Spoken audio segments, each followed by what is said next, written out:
Welcome back, Lumberjacks. And I hope you guys had a fantastic weekend. Here we are. We're playing in our first BCS bowl game. We kind of got screwed out of the national championship.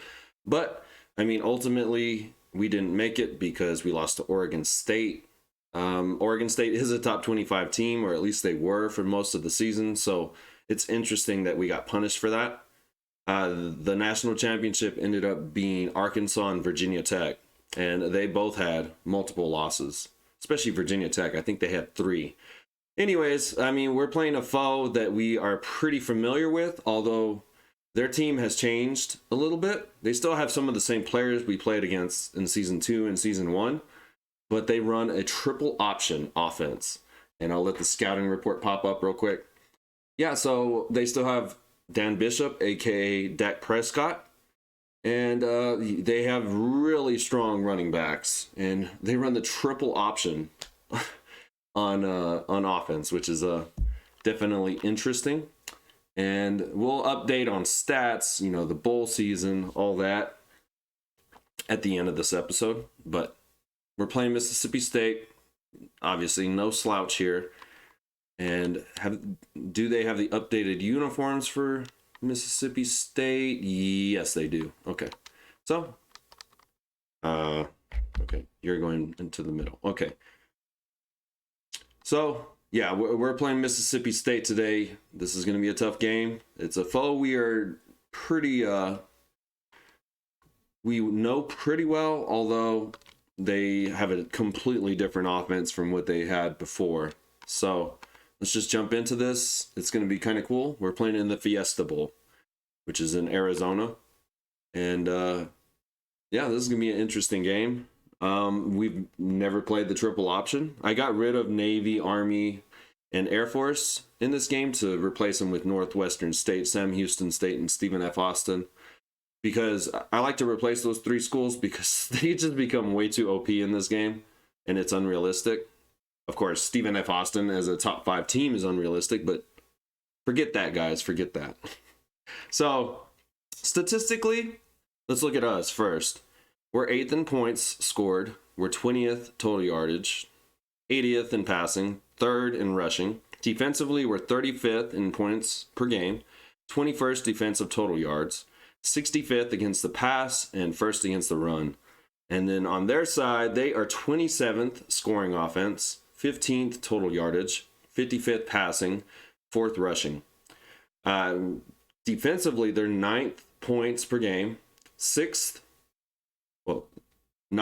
total points on defense per game, 6th total yards allowed, and 9th against the pass, 10th against the run. So they have a very strong defense. This is going to be a battle for us. And, yeah, I mean, they have a really solid team. And let's get them. Here we go. We're playing in Glendale, Arizona in this one. And it's going to be a tough one, man. Hopefully we can get our running game going. That's what we need to do. We need to have long time consuming drives to keep this triple option that they have off the field. And they're going to be playing with a fullback. They have a pretty good fullback. You know, they're going to be playing with their 2 beast running backs. They have 2 really good running backs in the backfield. And their quarterback is not the fastest, which Dak Prescott was known for the read option he ran at Mississippi State. But, you know, he's not really fast, especially to run the triple option. So we're going to play the running backs really aggressive. Going to try and take away this triple option. We need to score on offense to be able to take them out of this triple option. If we can't score, obviously, you know, I don't think we're going to be able to outduel these guys. If we allow big runs due to missed tackles, it's not going to go well. And this is actually, thanks to College Football Revamped, they've updated. This is so the University of Phoenix Stadium, they updated the name, and also they updated the field design. So it's PlayStation Fiesta Bowl, which is the sponsor for the bowl game currently. That's great job by the College Football Revamp guys. And we're going to go ahead and take the ball. I'm hoping that we you know, can run the ball today. I want to run the football today. That's a good kick. I'm not going to take it out. I'm just going to let Gibbs down that. And we're going to try and run the football starting this game off. Obviously, we're probably going to have Plaster do his thing today. And hopefully not throw inaccurate, of course. So we're going to run the halfback zone to start off. We're here at the 25-yard line. It's 1st and 10. They're coming out in a 3-3-5 alignment, but they are bringing a blitz, so we're not gonna force it. We're gonna put Disquarius Green into block. Let's see if we could get Bearden. Oh, good thing that was thrown in accurately. That was to Mosley on the slant route, but the linebacker was right there. So so far, looks like they're gonna bring the blitzes. So I'm gonna come out in a mid screen this time. And I need to make my adjustments. Yeah, so this looks good. They're playing off, so Bearden could get open here. And it's terribly thrown, and we're going to lose yardage. Shit. All right. So not a good start for this game. Plaster threw that super inaccurate. And for some reason, Bearden came back to the ball like that. Whatever. We're going to go conservative catch. Conservative on this, and then we're going to play aggressive. We're going to play conservative. Wait. No, we're going to play conservative when it comes to that. Okay. So now we got to come out and hope we get someone across the middle. Hopefully King can make this catch. And they're actually playing press. Now I'm going to go ahead and try and hit them deep here. But I'm looking for King because it is a cover 2. That's intercepted. Oof. Sometimes these linebackers can surprise you. Sometimes they cover like booty.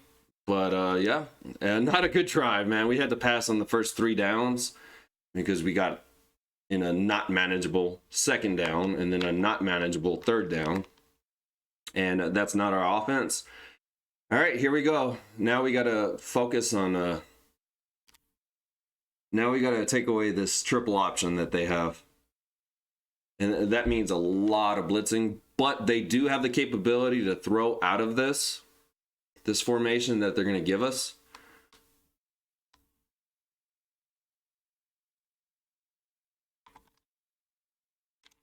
And we're going to go ahead and blitz across the middle.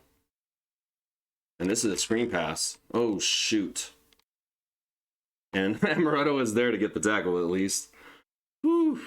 So they did not come out in a triple option look right away, which is a little bit surprising. I was obviously expecting something else. We'll go ahead and, yeah, we'll blitz here. And here Everett goes. Everett throws Valier off, and they get down to the 25. They already hit a big run play.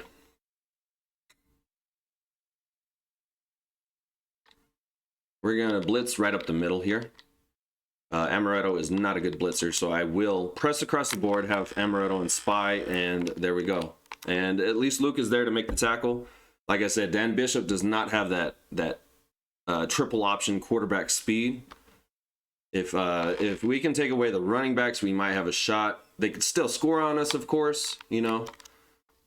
And we're going to go ahead and put Robinson and Spy. Oh, well, never mind. That doesn't matter. And we're there.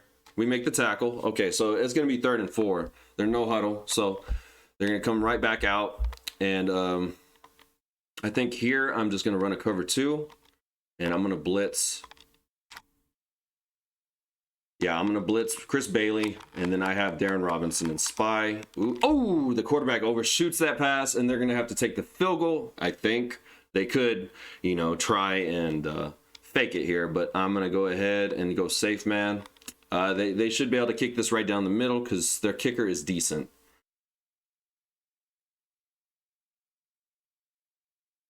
All right, so right down the middle. It's going to be 3-0. Mississippi State scores on their first drive. Our offense, you know, needs to kick it up a notch right here. I can't have Plaster just throwing inaccurate today, man. This is his final game.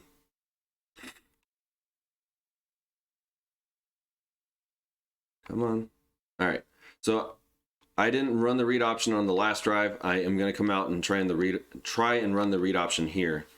1st and 10, we got the ball at the 25, and they are pressing. It looks like they're blitzing on this right side. I think I will stick to this, though. Yes, we're going to stick to this. And we don't get the blocks. Well, we do get the blocks. The receivers don't block on the left side, though. And Plaster's actually really close to 1,000 yards rushing. He should get that today. Let's see. So here, we're going to go ahead and run this bunch. This is actually Gus's last game. I mean, we have a ton of seniors. This is going to be a lot of guys' last games. And here we go. 2nd and 2, we have the ball at the, 34-yard line, 33, something like that. Okay, we should have the blocks here. We do. And Plaster puts a spin move on him. He doesn't make the man completely miss, but 21-yard gain. All right, so we caught a little bit of momentum. This is typically how we catch momentum, is with the read option, but we'll take it. All right, so here we're going to try a screen pass, just something nice and easy, as long as they give me a good look. Are they bringing any? Yes, they are bringing a blitz. So we got to really be careful of getting sacked here. And we got John. Oh my God, I hate when that happens. Dude, I am holding the analog stick up, and he does a spin move. I lost 5 yards because of that garbage. Gotta be kidding me, bro. God. All right, so now we're kind of SOL. We're kind of SOL here. 2nd and 15 now. Jeez, man. That's crazy. This game hates me.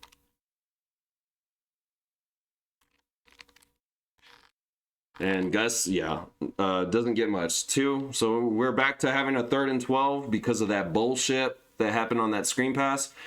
There was absolutely no one over there, but because of the spin move that he did, the weird spin move, we get screwed. And now we have to, and they're pressing on the outside. We have to hope that this linebacker cannot cover King. And we're going to do an out route to Brown. Hopefully our offensive line can hold long enough to get this. And that's an interception that was terribly thrown by Plaster. And horrible. And it's all caused by that bullshit on 1st down where I lose 5 yards. Plaster is not looking good in this game. But, dude, I got so screwed by that stupid spin move. And here we go. Now we have to hope that our defense can make a play here somewhere. And oof, nice completion. That was a good pass on the run there. That looked like Dak Prescott. 1st and 10. They have the ball at the 43 or so. We're gonna go ahead and run a cover, not a cover 2. We're gonna run a zone blitz. Let's hope we can. Yeah, they're probably running to the right side here. No, to the left. Okay, it's a read option. Triple option at that. And Chris Bailey's there, but he gains 13. Not playing well today, man. This is not a good look for this team.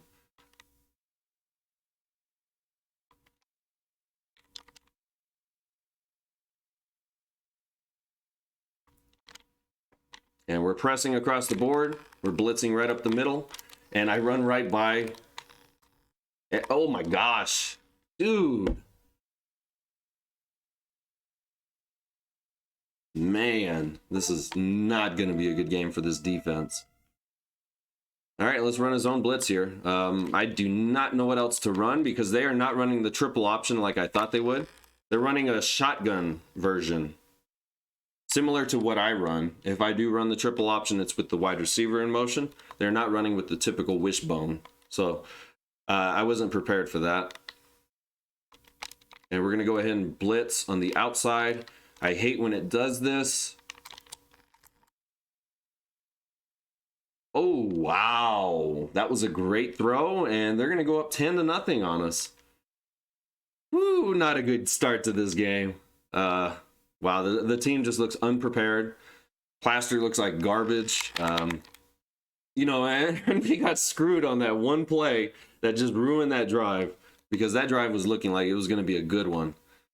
And now we're down 10-0, and Plaster needs to start hitting some throws. He has only completed, well, he technically has completed one pass to his own guy.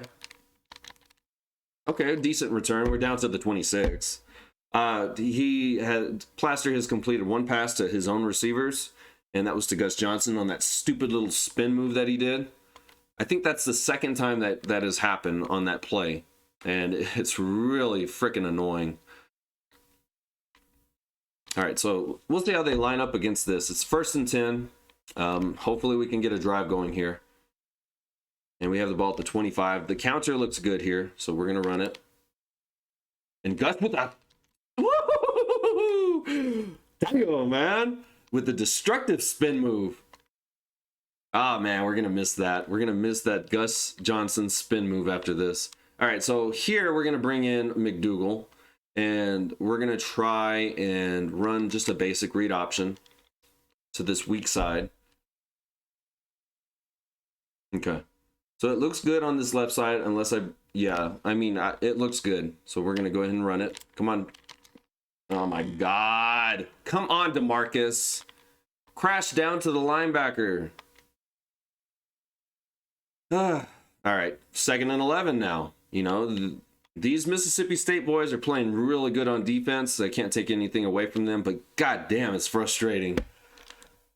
Yeah, and they're playing our receivers really well. I'm going to look to see if I could get Bearden here. And we do have Bearden. They covered that weird.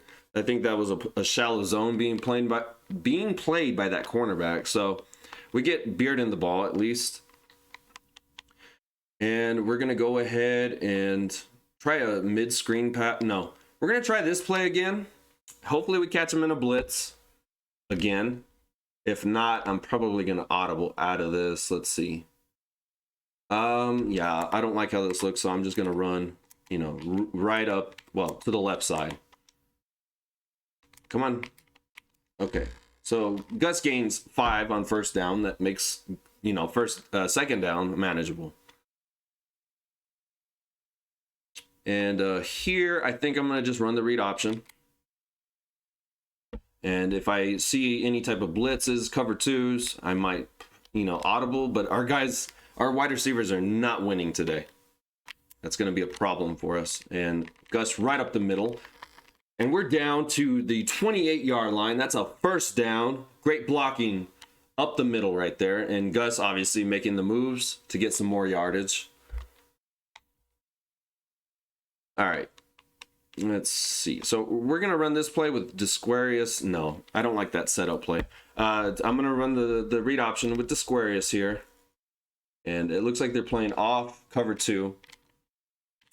And we're running right up the middle. And Gus making some moves. We're down inside the 15, probably at the 14-yard line. Big play, man. Great job, Gus. So obviously that's working for us. And we're going to bring in McDougal here. Hopefully we can, yeah, we're going to try the counter play with McDougal. 1st and 10, we got the ball at, yeah, basically the 15-yard line. This isn't a read option. They don't look like they're bringing any blitzes, and they are not. And McDougal tries to spin, but he's tackled for a 6-yard gain. So makes 2nd down very manageable. This is a good drive here. And we're going to look to see if we can get someone across the middle here. Actually, no, I'm going to switch it up. I'm going to move, and they're pressing across the board. Let's see. So we're going to put Thomas across the middle because he's pretty reliable in this situation. What the fuck? Plaster, what the... Bruh, come on, man. I mean, that was a bad throw regardless because it was well defended. We're going to go ahead and we've run this play before, but we're going to go ahead and put McDougal in motion to go across the middle. He's pretty good in that situation. So come on, let's move to the left, to the right side. Okay. So we're going to have McDougal run the slant route here. Oh my God, dude, these guys cover so well. All right, so Plaster's going to get into the end zone. Thankfully, he has the legs to do that. We're on the board. Thankfully, we scored with 25 seconds left in the first quarter. That was a good drive. And these guys, these middle linebackers, these linebackers that they have, they cover so well. Jeez, I wish my linebackers covered that well. And we're on the board. We're still down. Our defense hasn't proven that they can stop Mississippi State's offense. I'm going to have to make some adjustments here. I was expecting them to come out in that triple option, but they've been running, they technically are running the triple option, but they're running it out of the shotgun and not the wishbone. So let's go ahead and just go to balanced here, and we're still going to go conservative on tackle, strip ball. We want to make sure we're getting the tackles first and foremost, not necessarily stripping the ball away. And that's a good kick. Come on, defense, we need you to make some plays here. And watch, now they'll come out in the wishbone now that I've made that adjustment. No, they're still coming out in a 3 wide receiver set with the tight end, obviously. Blitzing is not working too well. So I guess I'll run it I'm going to blitz. I don't know how successful this is going to be, though. We're blitzing on this left side. And that was a forward pass. That was a nice play. Damn. Yeah, that was a forward pass. And they gained 6 on first. We're going to have a hard time stopping this. Because, yeah, obviously we haven't had much exposure to something like this type of offense. We're pressing across the board here. And it's another triple option. Can we get there? We do get there. Oof. That dude could have pitched it at the last second. That would have been a big play. Thankfully, Luke makes the tackle. That's the end of the first quarter. It's the battle between 3 and 4. Hopefully our defense shows a little bit of resistance today. And so we could get these guys off the field. Well, I mean, like right now. I need resistance like right now. So we're going to go ahead and let's see. What are we looking at here? Okay, so, and we're going to go ahead and press across the board. I think they're going to this guy, Jacques. Oh, wow. Oh, wow. What a freaking dot. Someone got beat, but damn, that was a good throw. Man, we're getting killed by this quarterback today. All right, so here we're just going to run Amaretto and... Oh my God, and then we miss. And here we go. Defense, man, and just they're not here today. Hopefully they wake up soon. Blitzing is not working, but with how they're running their offense right now, it's going to be difficult to stop this out of just the cover 2, but we do. So I'll probably just stick to running basic defenses like cover 2s without the blitzes. And we're going to go ahead and put Rodney Young in spy. We're going to press across the board. Whoops. And here we go. Oh, he breaks the tackle. Oh, and we get the tackle. He gains 4 out of that, man. This Dak Prescott is destroying us right now. He is breaking so many tackles. We're going to go ahead and run a cover 1 here. We're going to put Isidore in spy. We're going to press across the board. And, oh, Valier gets beat off the line. No surprise. I can't wait to get rid of him. And they score. Defense is not looking good today. Not looking good. And, they didn't look good against Wisconsin either. They've been inconsistent all year. And no surprise, Trey Valier is the one that allows the long touchdown.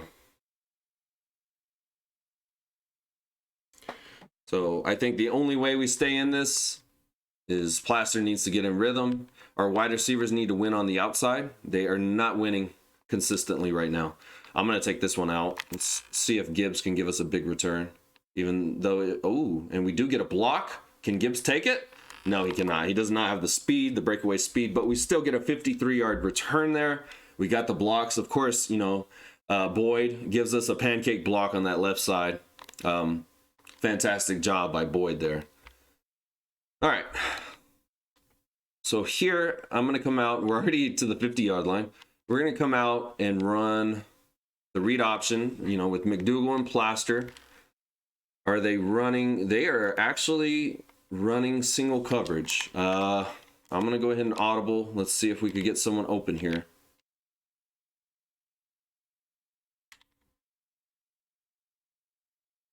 Oh. Yeah, that was a terrible throw. All right, I'm going to go back to... So we're going to go back to this formation. And we're going to try and get the first down here. And I'm not going to even bother with that play action that I have set up, because that play, you know, has Disquarius and Boyd. They're both blockers. They're not... And Gus with a spin move? Oh, okay. So, 9-yard gain. 9-yard gain on second down, sorry. And we're going to run right up the middle here with Disquarius.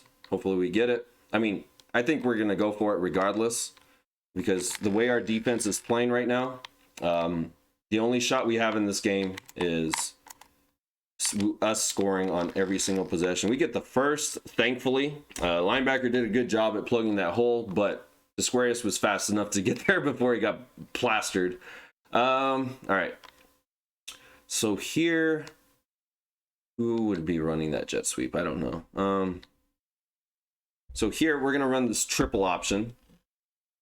We're going to run this triple option. Let's see if we could get a big play here. It's Brown running the wide receiver portion of this triple option. Okay. And we got Brown. Brown with a nice... Ooh, he gets destroyed. But a 7-yard gain on first down. So, good job. And I finally pitch it correctly. Last couple times I've tried that, I've pitched it horribly. And it's been fumbled. No, yeah, fumbled. Here they're bringing a blitz. It looks like they're bringing a blitz on this left side. So I am going to stick to the screen pass. And this time he does not do that stupid spin move. And that's a first down, thankfully. Good grief.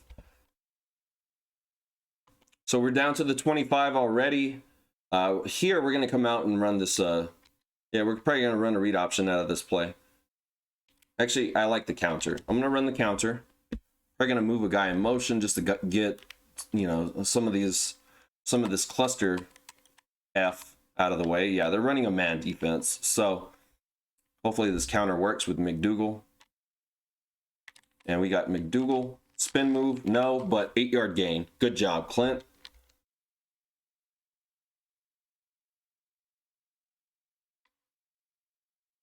All right, so here we're just going to run, you know, our read option. Gus Johnson is back in the backfield. I like to give him as much rest as possible. Okay, so these guys are looking like they're going to blitz this left side. So I need to get out of this play. Are they running?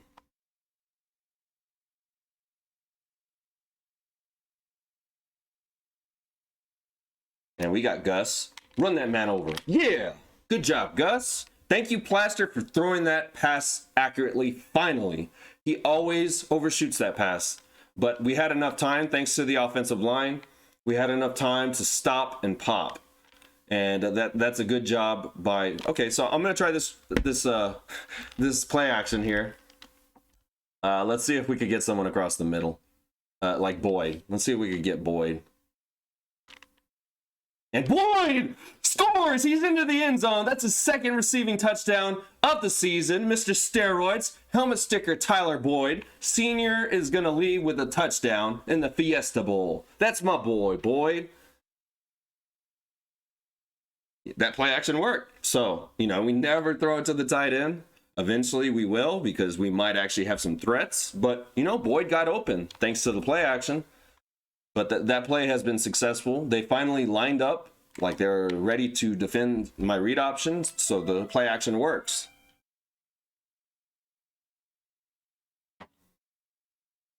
So it's 17-14. They get the ball at the start of the second half. Our defense has to get these guys off the field. In this on this series, we need to get these guys off the field. There's no ifs, ands, or buts about it. We need to get these guys off the field. Our defense needs to tackle. You know, I have a feeling that we're just not going to be able to do it.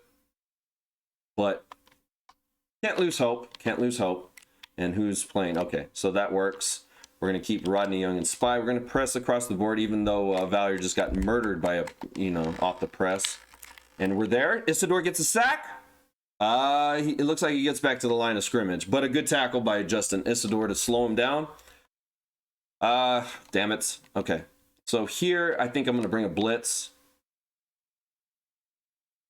And we're going to go ahead and, well, I'm just going to show blitz. Okay, so we have... And we're there. Come on. Oh my gosh. Oh my. And he gets a. Oh, I was about to lose my mind. That looked like a face mask. That dude broke like 3 or 4 tackles right at the line of scrimmage. My gosh. And here we go. The freaking controller is screwing up on me.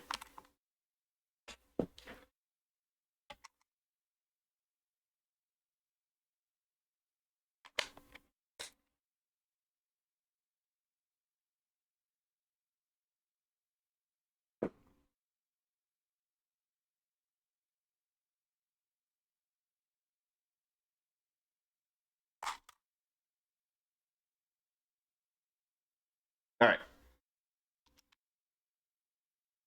And I don't even know what my defense is. Oh my gosh. Oh my fucking god, dude. This fucking controller. Ah. Crazy. Crazy, man. All right, here we go. We had an opportunity to get a stop there, and we don't get it. And, yeah. It sucks. And right up the middle. And he still almost breaks the tackle. We limit him to 3, though. So I guess that's a good thing. Very disappointing performance by this defense. All right, we're going to go ahead and play cover 2 here. We're going to put Isidore and Spy. We're going to press across the board. Hopefully we don't get beat deep. And we do. He actually had another receiver that was wide open that just beat Valier off the line. Luckily, he goes for the shorter route for some reason. And yeah, dude, let's just go into zone, see if this works. Good grief. Our defense is dreadful today. And I was not prepared to be battling, a freaking spread option today. I was expecting the wishbone Navy option. So, interesting. All right, so they get a false start. That's going to be 1st and 15. Does that mean much? Not necessarily. I'm going to keep... I'm going to try the dime in this situation. I have a feeling that's a bad move because they could really kill us, but let's just try it. And Inman has been killing us in this game. Come on, let's get some pressure. We need some pressure. Oh my, Mega Mac!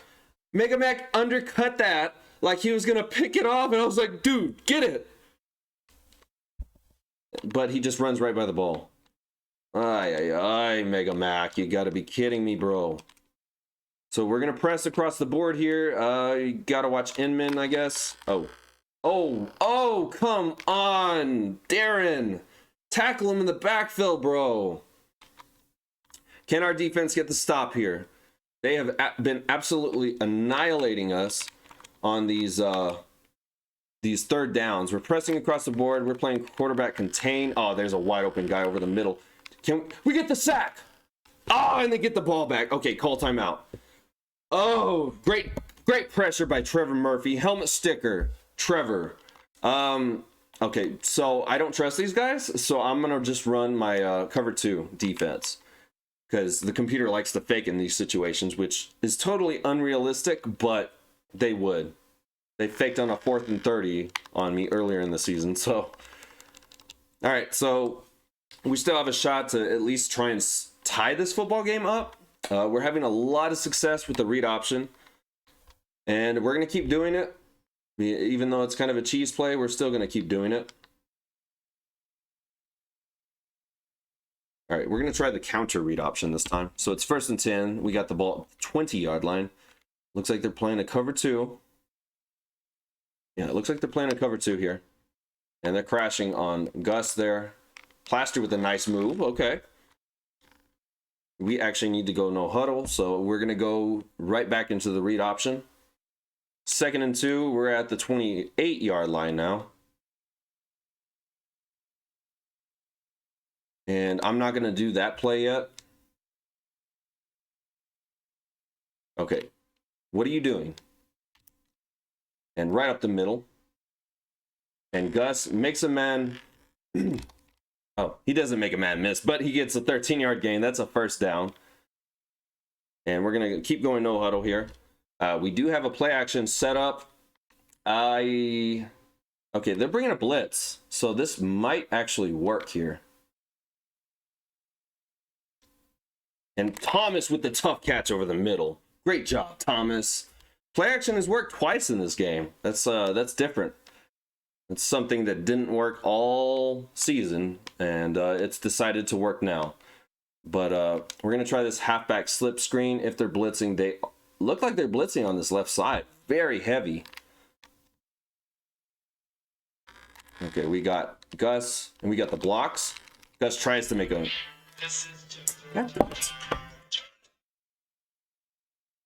Okay. All right, so Gus gains 5, and we're going no huddle again. We're going to come out and run the read option here. Depending on how they line up against it, of course. Looks like they're just playing a cover 2 here.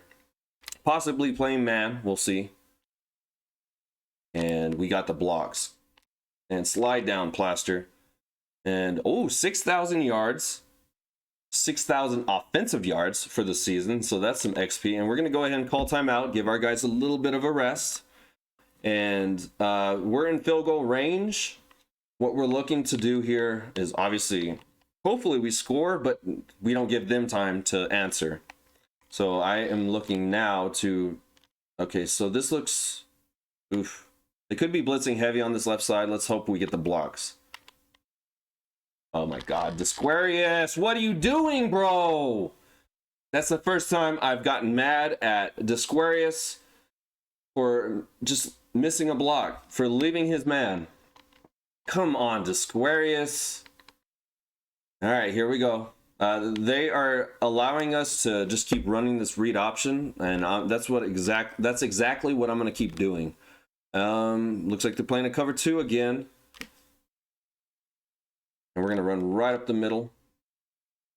And Gus breaks a tackle. We're inside the 20-yard line. Huge play by Gus Johnson. He almost has 100 yards in this game already. And here we're going to go ahead and just run a jet sweep, or let's see. We should have the jet sweep here. And actually, okay, so I'm going to switch this play up. It looks like they're blitzing on the outsides. We're going to see how they cover this. Oh, yeah. We have Thomas right across the middle. He breaks the tackle. Okay, let's hurry up. Hurry it up. Hurry it up. Hurry it up. Hurry it up. Come on. And here we're going to go ahead and run the counter read option. We still have a timeout left, and it looks like they're blitzing, but they are disguising their coverages really well. And we're inside the 5-yard line now. That's a first down. We still have an opportunity to score a touchdown and take the lead. So let's not screw this up, guys. And we're going to go ahead and run. Let's see. I'm going to run Brown in the slant. Let's see if he gets open here. He does not. Holy shit. All right, so yeah, we're going to just have to take the timeout here and kick the field goal because that just ruined our drive.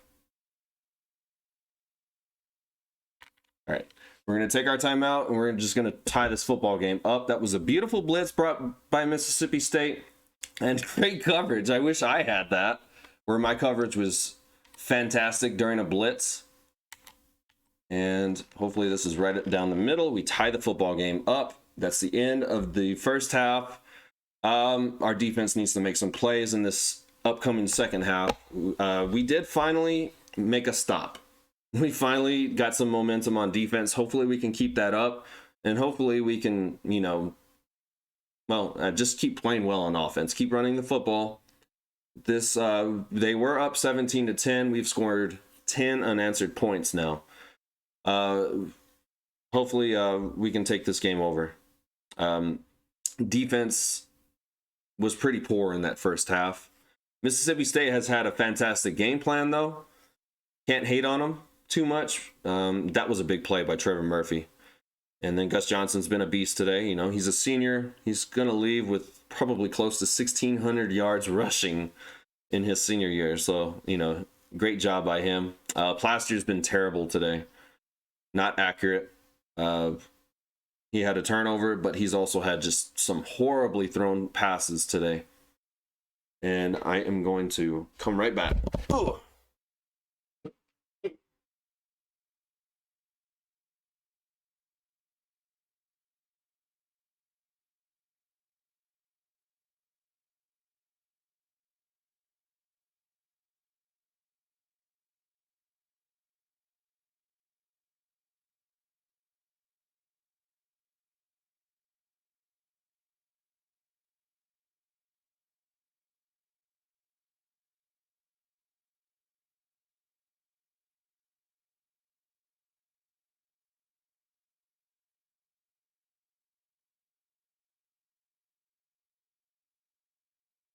All right, so let's kick the ball off to these fools. Hopefully our defense makes some plays here. We did have a little bit of luck with the dime, so we might actually come out in more dime, which is totally weird. I would think the 4-2-5 would be more successful against a read option, but I guess my more aware players are in my dime. Okay, so now they're coming out in just a 2 wide receiver set, which means I can throw out the what's it called? The 3-4 defense. And we're going to go ahead and put Rodney Young in spy. And we're going to press across the board. This is probably a read option. No, they're actually playing... Oh my God! Rodney Young. He shouldn't be able to catch the football, but damn, dude, that was so close. So close. So here, we're going to just play quarterback contain. Darren and Isidore playing contain here. They could run right up the middle here, which is our weakness right now. Yeah, they are. And we're there. We're there. We make the tackle. Great job, Amaretto. I did not see who slowed Everett down initially. I think that might have been Luca, but still, fantastic play there. And we're going to go ahead and run the same exact thing. We're going to, yeah. And actually, I'm not going to press across the board. I'm just going to make it look like I'm blitzing. And they run right up the middle. Oh my God, I get run over. Oh, you gotta be fucking kidding me. This game, bro. Oh my God, bro. That is bullshit. This game hates me, man. And Rodney Young is there to make the tackle at least. This game freaking hates me. The dude... I can't even... The dude powered through like 4 people and did a spin around on the ground and shit to get that first down. That's insane.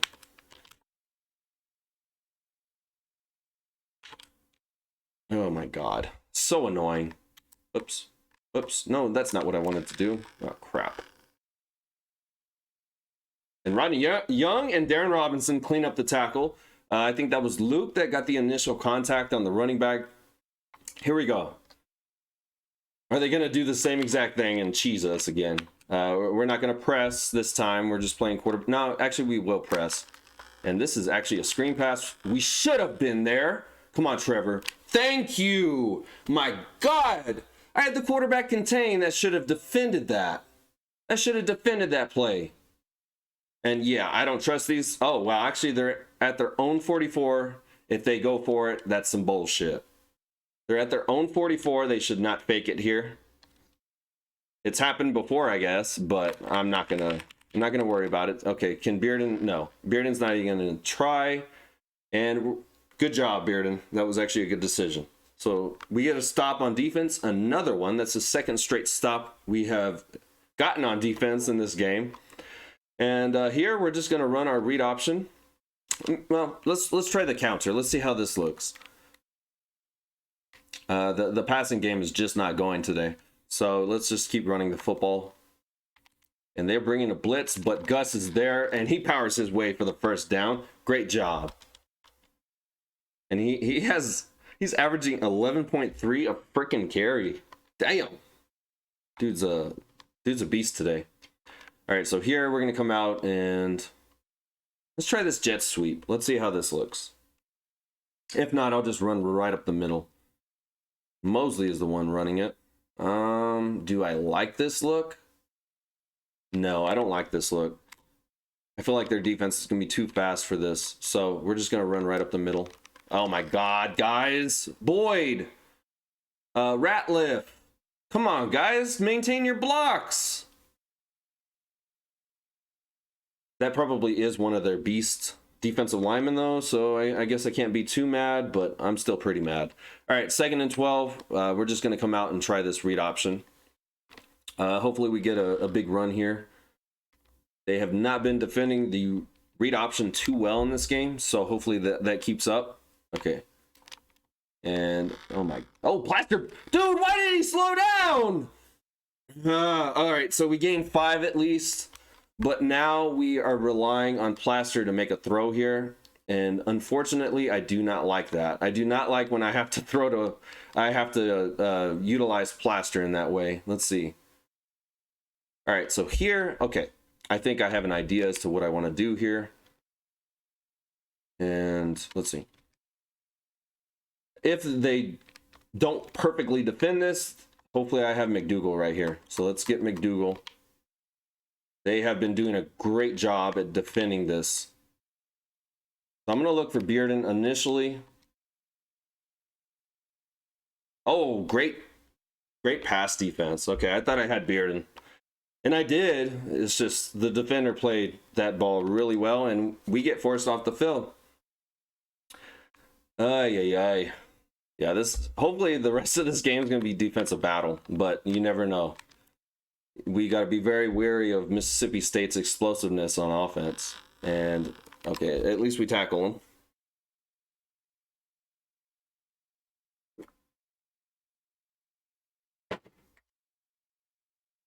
All right, so here we're going to go ahead and play our cover 2 again.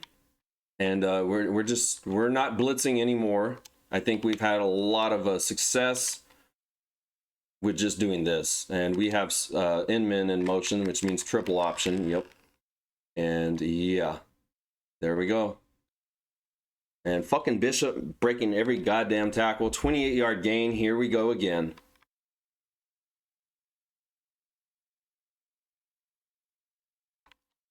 So here I'm going to try an all-out blitz. I think we have man coverage on everybody. I'm going to put Murphy and Spy, and we're going to rush with Young. And we force him to throw it, just yeet it the hell out of bounds. That's a good thing. Hopefully our defense can slow him down here. And we're going to commit not run middle. We're going to commit to contain the pass, or the screen pass, and quarterback contain. And, oh, we're there. Oh, and he gets a fucking face mask. What kind of bullshit, man? Fuck. This game always has to screw me.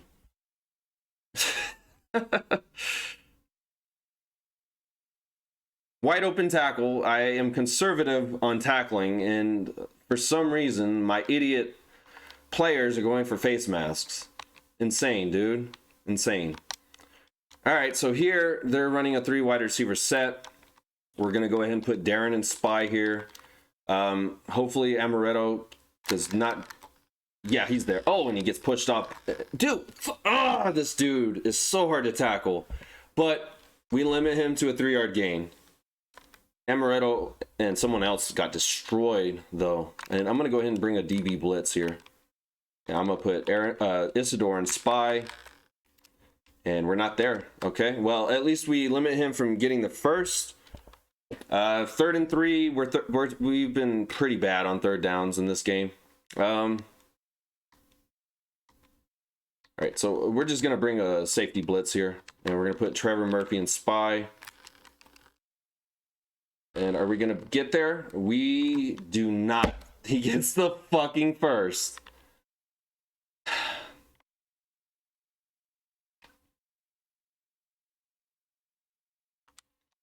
All right, so here we're just going to run a zone. God damn it. Oh my God. And Darren Robinson gets run over, but Mega Mac is there to make the tackle. Go figure. And it was actually a tackle for loss, so good job, Mega Mac. Here, I think we're just going to run the cover 3, the double 3 buzz, put Isidore and Spy. And, dude... Oh my fucking God. And they're down to the 2-yard line. It looks like they're going to score on this drive. God damn it, defense. We suck in zone. We suck in man. I mean, what the fuck? And I have a feeling this is going to be run right up the middle. So I'm just committing run up the middle. Yeah. Okay. And we tackle him in the backfield. Interesting looking tackle animation. Martell Gibbs is the one that gets the tackle in the backfield. Interesting. All right. So here we're just going to bring a heavy blitz. Honestly, unless I see something. Yeah. Okay. So I'm just going to run right up the middle. Commit to the middle, I should say. And we're there. All right. Good job, defense. And Abel Gonzalez with the tackle in the backfield. Can we get something here? All right. So, and we're going to go ahead and press across the board. Oh my God. Dude, it's a man defense. Those fucking out routes in this game. All right, so they have the lead again. Terrible drive by our defense. Again, no surprise. Defense chokes. And now our offense has to get it together again. Mississippi State looks like they've adjusted to our read option, so we're going to have to hit some type of plays in the passing game. Maybe we can get a big return from Gibbs here if they kick it poorly. Yeah, let's try running it out. Fuck it. Oh my God. Yeah, horrible blocking. And yeah, 1st and 10. We're going to have the ball at the 19-yard line. We're going to have to drive big time here. And let's try read option again. Let's see if we can hit them.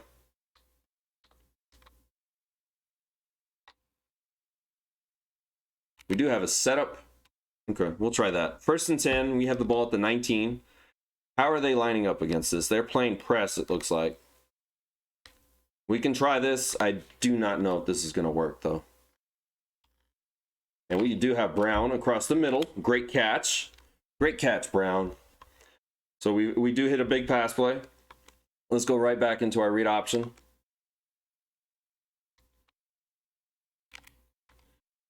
First and 10, we got the ball at the 41-yard line. And they are playing a cover 2 here. And it doesn't look like they're bringing any blitzes. So we should have some space here and slide down Plaster. Thank you very much. And we're going to go ahead and run right up the middle here.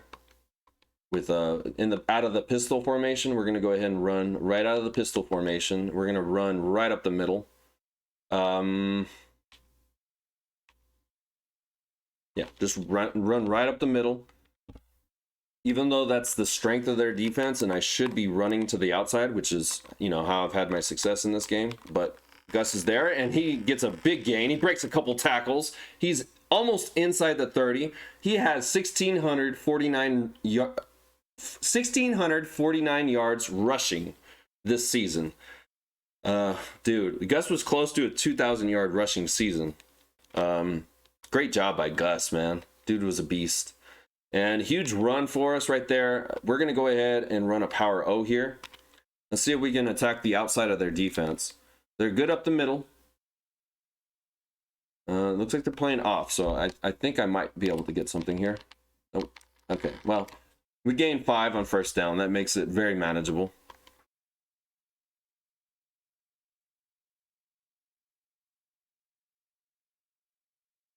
And we're actually going to run McDougal here. 2nd and 5. We have McDougal on the field. Okay, this looks good on this left side. They could be bringing some blitzes, but they're going to crash down, you know, on somebody here. Okay, we do not. Okay, we got the blocks. Plaster gets the 1st down, 7-yard gain. Great job, Plaster. And we're down to the 21-yard line here. And then here, we're going to go ahead and run. Let's run the power O to the right side out of this formation. I've never run this play. Let's see if it works well. And we have Walker. I'm going to go ahead and move him like this. And McDougal breaks a tackle. Breaks another. Oh, dude, we're limited to a 3-yard gain. So it's almost the end of the 3rd quarter already. This quarter seemed to go pretty damn fast, but we're going to go ahead and run. We're just going to run our triple option, not our triple op. We're going to run our screen pass. Let's see if they're bringing a blitz here. And it looks like they are. They are either blitzing or they're playing a heavy man defense. So here we're just going to run our screen pass. And Gus cannot break the tackle. We're limited to 2. I wish Gus had made that play. So we're gonna let this quarter run out. 3rd and 5. You know, we're here at the 16. We need to get into the end zone on this drive. We have not been getting open in situations like this. You know, a guy across the middle or something. And that play was bullshit. We have not been getting open easily across the middle. Our guys have struggled all game, really, to get open. I'm leaning towards going towards the read option here, but I think I'm gonna just go with yeah, I think I'm gonna go with just isolation on the left side.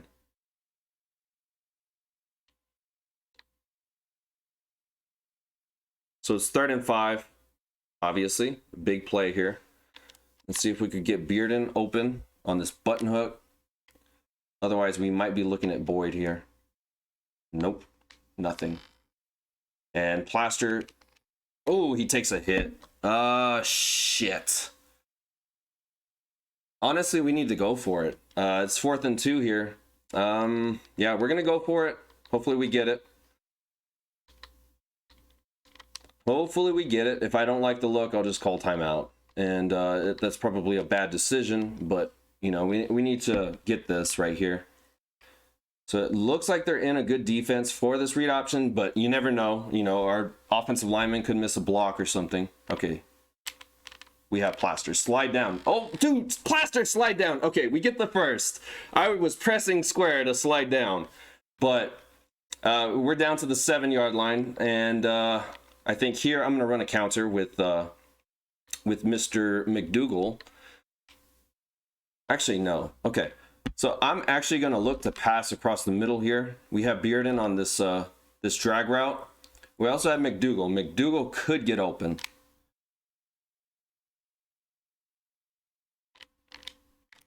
And we do have Bearden. Oh, he doesn't get into the end zone? What? Oh, come on, bro. That is insane. All right, so let's just spread them out and run the read option. Dude, I think Bearden got screwed on that play. Oh, man, that sucks. So, good catch across the middle by Bearden, at least. And it looks like they are playing... Ooh. Okay, I'm just running right up the middle. Screw it. Oh, my fucking God! You gotta be kidding me! Interior offensive line.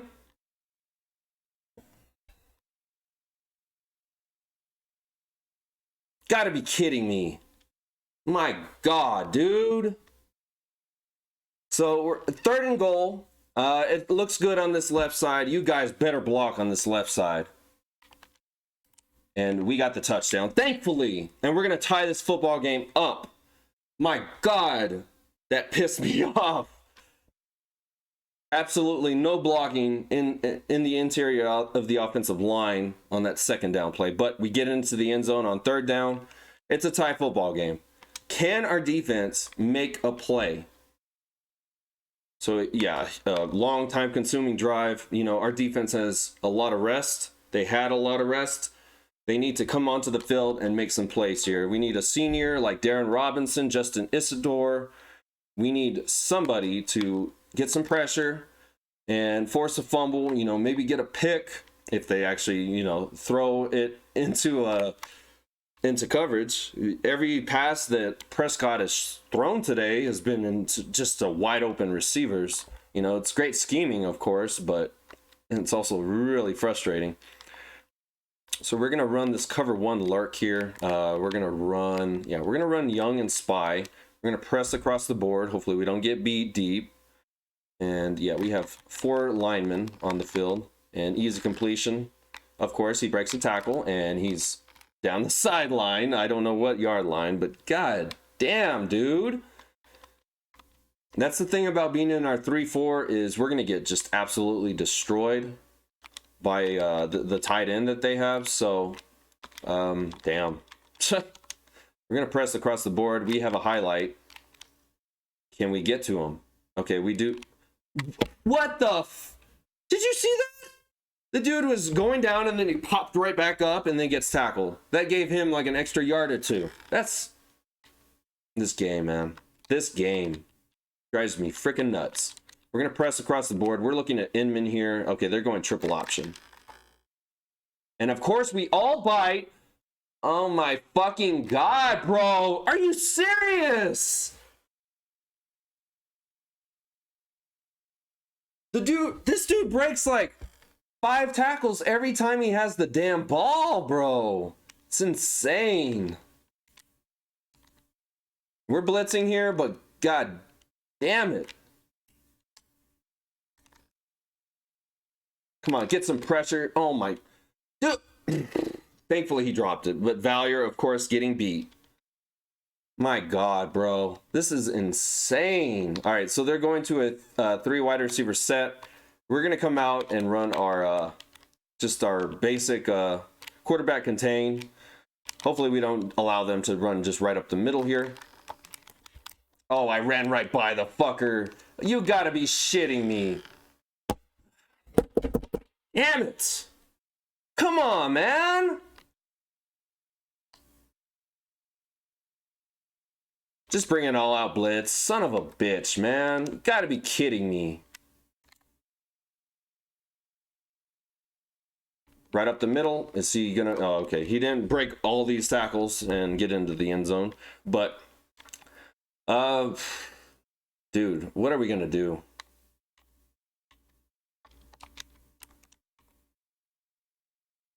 We're gonna commit run middle here. Hopefully we get them in the backfield. And it's actually not a... Oh my... Oh, another broken tackle. We still get the sack, but... Oh my God, bro! I don't... Was that Gus Johnson? On defense? Dude, our defense is worn down if Gus Johnson's in.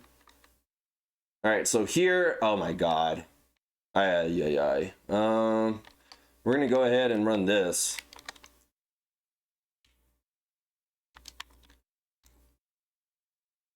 And yeah, I don't know if I like this. They are probably going to Inman here, but we'll see. And and we make the tackle. Great job. Who is that? Max McGill gets on the stat sheet. Good job, Max.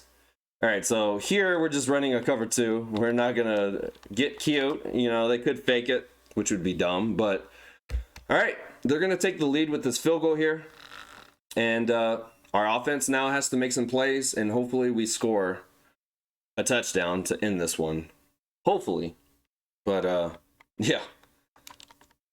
Hopefully we don't score too quick, and hopefully we score, you know. And that's a great kickoff by the kicker there. And here we go. Now we need our offense to hit some big plays here. You know, we can't have tackles in the backfield like we did. And we're going to run our read option from the 25-yard line. They're playing cover 2. It looks like they're actually defending this particular play pretty well. Oh, wow. Okay. Gus right up the middle. Huge gain. Okay. I like that. 12-yard gain. He's obviously over 100 yards rushing. He has destroyed the school record for rushing in this... Well, over the entirety of the season, he's destroyed it. All right, it's 1st and 10. They're still playing cover 2. They're giving us the read option, which is good. We want to be able to have the last score. And Plaster gets that first. Yes, he does. Okay, so 10-yard gain. We are inside our territory, I believe, already, and we're gonna go ahead and try this this power run to the left side and see how they line up against it. It looks good on this left side. We do have Disquarius lead blocking for us, which is a good thing typically. And let's run it. Okay, we should have the blocks here. Yes, we do. And a step back. Oh, and he fumbles. Oh my fucking God, Gus. Come on, bro. What is up with Gus? That's the second fumble this season that's gonna fucking kill us. Oh my God, bro. Come on, dude. That is bullshit.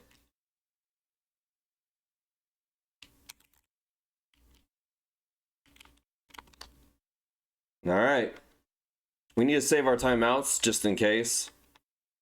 And they're going no huddle still, which is interesting. And we're just going to keep bringing blitzes here.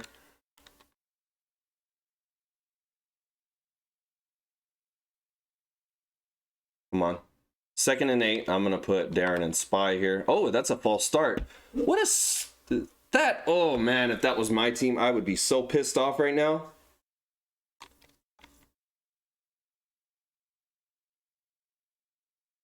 All right, so 2nd and 13 now. They're going to come out and run their 3 wide receiver set, which they'll probably try and run it against us. And we got to be very careful of Everett, man. And no, they're actually passing it. Oh, good deflection, Amaretto. Great job. What a weird decision to pass it in that situation. So let's hope we don't get screwed in this situation.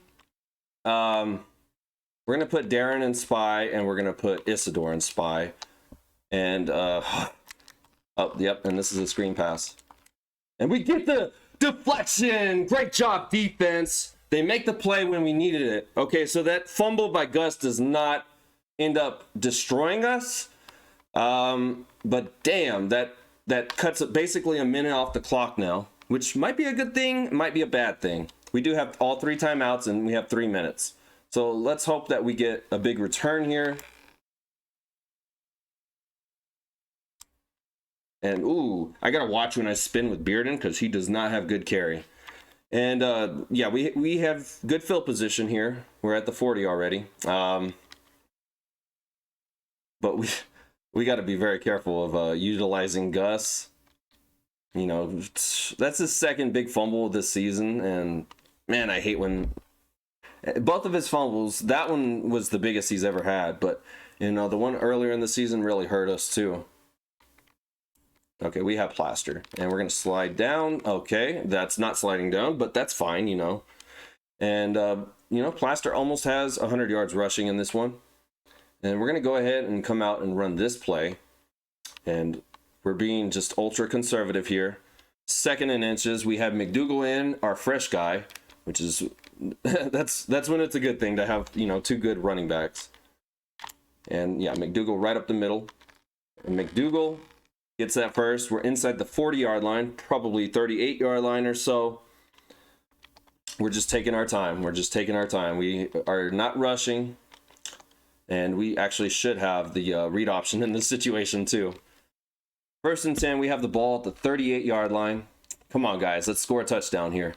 And they don't look. They're not bringing a blitz. They're making it look like it's a blitz though. And Clint can't make that.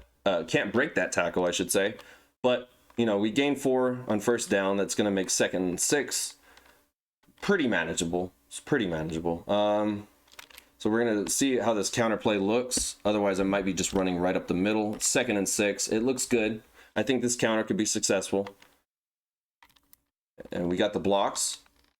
And Gus gets his way to the 25-yard line. Great run by Gus. Gus, you got to close this one out, bro. All right, let's try the read option, the play action. I have a feeling they're not going to bite on this though. Oh, good deflection! Holy shit, that was a good play by them. I thought Brown had it. You know, I've taken credit away from their defense. They've played a really good game today. The Mississippi State defense, they played a pretty good game today. All right, are they going to run? No. We're going to put Gus into block. And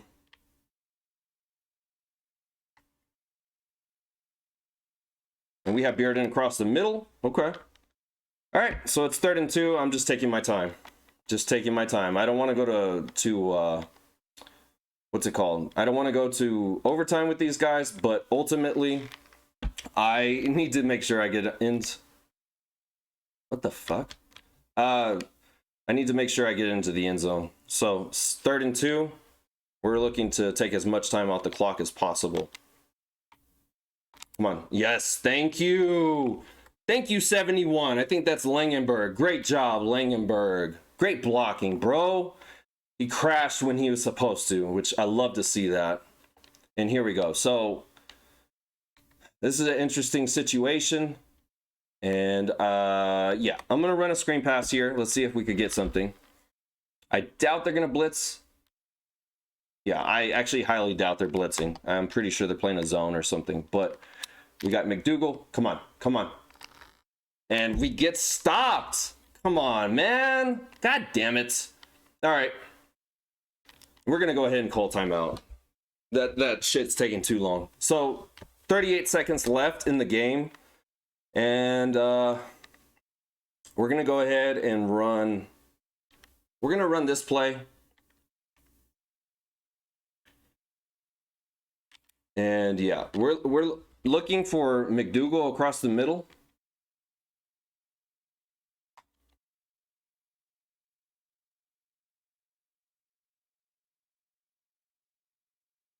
We're looking for McDougal across the middle. We'll see if it's covered well. If not, maybe Gus. Wow, yeah, it's covered really well. Plaster is going to run this one in, though. And we got the lead, thankfully. And Cole Plaster has the school record for rushing touchdowns in a game. I mean, in a game, in a season. So, all right. We've lost on Hail Marys before. As you guys remember, if you watched that Oregon State game, we've lost in Hail Mary situations before. So, it's not over. And they have all 3 timeouts. So, at least we get into the end zone. They obviously have to score. They obviously have to score a touchdown to take this game from us. They can't tie it on a field goal. And Wiggs with a great kick. We're just going to play our cover 2. We're going to try and make sure that Dak Prescott does not kill us with his legs. But we're looking to just take away yeah, we're just going to look to take away the pass. And we're not going to press. I don't want to get beat off the line by our receiver. And yeah, they're passing. And oh my God, I still get beat. So Trey Valier, of course, gets beat. This is the last game with him, thankfully. And we're going to come out and run the same exact thing. You know, pressing hasn't been too great. But yeah, let's hope Trey Valier doesn't get beat again, you know. And he has to throw that out of bounds. Good defense by our secondary there. We hadn't got any pressure at that point. All right, so here, this one makes me nervous. Okay, so they're coming out in a 4 wide receiver set. We're playing with a spy, and we're gonna press across the board. Inman might be the play here. We'll see. Oh, and they break the freaking sack off. That would have been a huge play. Darren always gets thrown off because he's not the strongest. So, all right, we're gonna go right back to our dime formation, and here we're just gonna run our quarterback contain. Let's see. Whoops. And they actually have a mismatch over here with Inman, and they're not going to Inman. They're actually going to Jacques, and that's a timeout. Oh my God. All right, here we go again. They're coming out in basically a 4 wide receiver set. We're going to go ahead and put Darren in spy. We're going to collapse our line. We're going to press across the board. Where is Inman? Our Inman is right there. We're highlighting him. And oh my God, Mega Max still gets beat. We had cover 2 over there. Oh my God.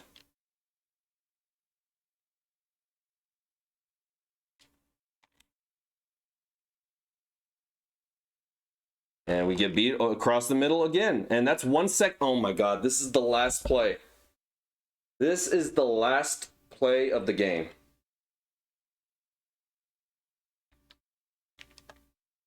Okay. My controller's not going to work now?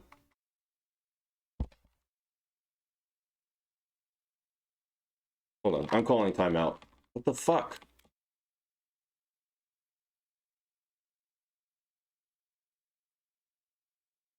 All right, call timeout. This fucking controller screws up on the last play. Really? You stupid piece of shit. All right, call timeout. All right, here we go. Let's see what they're gonna throw at us. And what do I call? Holy shit. You know, they could get me with I'm gonna rely on the cover 6. And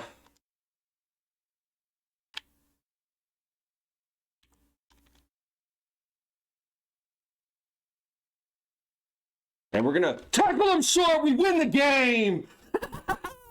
That's what I'm talking about. Fiesta Bowl champions, baby.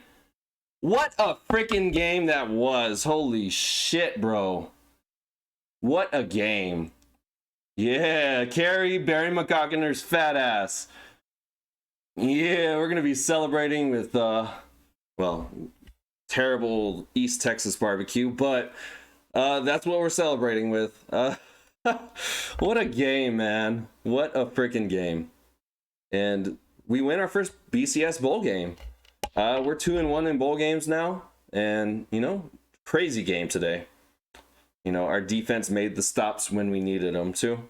And there's our boy Colt Plaster taking his curtain call, you know, final game. It was not a good one in the passing game, but he ran his ass off today. And yep, we get to hold the Fiesta Bowl championship trophy now. And oh man, what a game. What a freaking game. Yeah, and that Inman guy was just destroying us today. All right, I'm done looking at the replay. Okay, so yeah, we get destroyed by this Inman guy. You know, the Dak Prescott guy was destroying us. Whatever, Dan Bishop is his name in this game, though. And, you know, Plaster ran really well. God damn, Wesley Talk. And Gus ran really. Oh my. All right, so that's the number 3 game. I'm sure it definitely was not a better game than that one against Oregon State, but so 14 of 21, 103, 1 touchdown, 1 interception, 66 completion percentage. I would attribute some fantastic coverage in the back end by Mississippi State. Our guys were not getting open consistently, and yeah, Plaster had to make more of an impact with his legs, so it was not a good game. Plus, Plaster did throw some inaccurate passes to start the game off. But we do have 2 rushers go over 100 yards. Gus goes 15 for 160. Almost, he was close to 200 yards.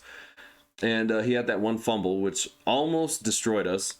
Plaster had 19 for 105 and 3 touchdowns. McDougal gave us 6 for 31, which is actually a really good average. McDougal's going to be our lead back next year. So receiving end of things, not much going on. We had Gus with 5 receptions for 19 yards. We had Bearden get 4 for 25.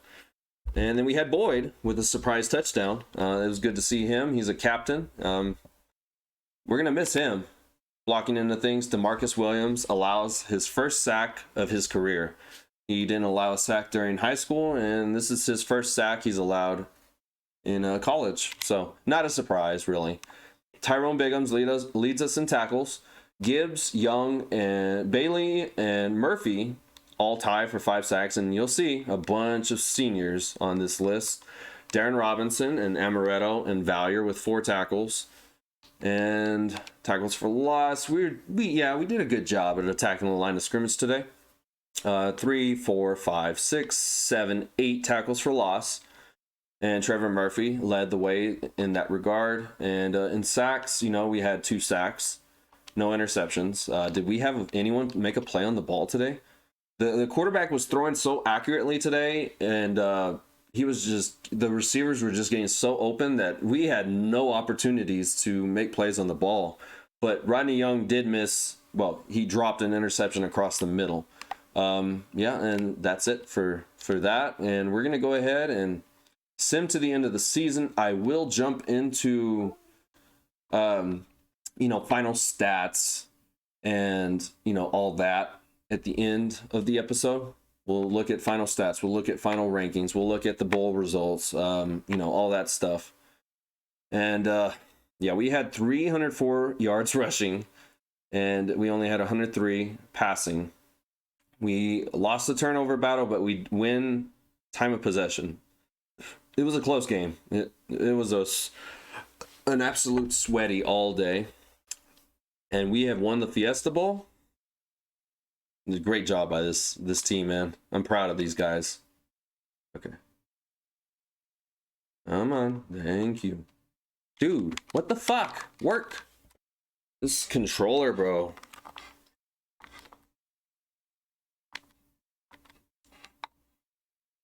Thank you. And autosave in progress. And Coach McCockiner is now he now has an upgrade, so we're gonna go ahead and sim to the end of the bowl season, and I'll be right back.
All right. So Plaster breaks the Stephen F. Austin passing touchdown in the season record. He has 29. The previous record holder was 27. And Gus Johnson gets that rushing record. Great job to Gus, man. And our offensive line too, you know, Squarius, Boyd, great blocking. And yeah, 2 records broken, and we now have an upgrade for Coach McCockiner.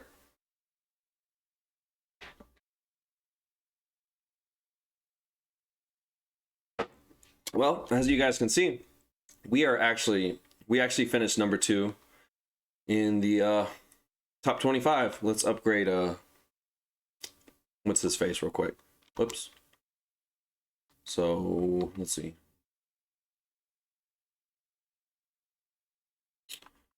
I think I'm gonna max this. No, I think I'll max.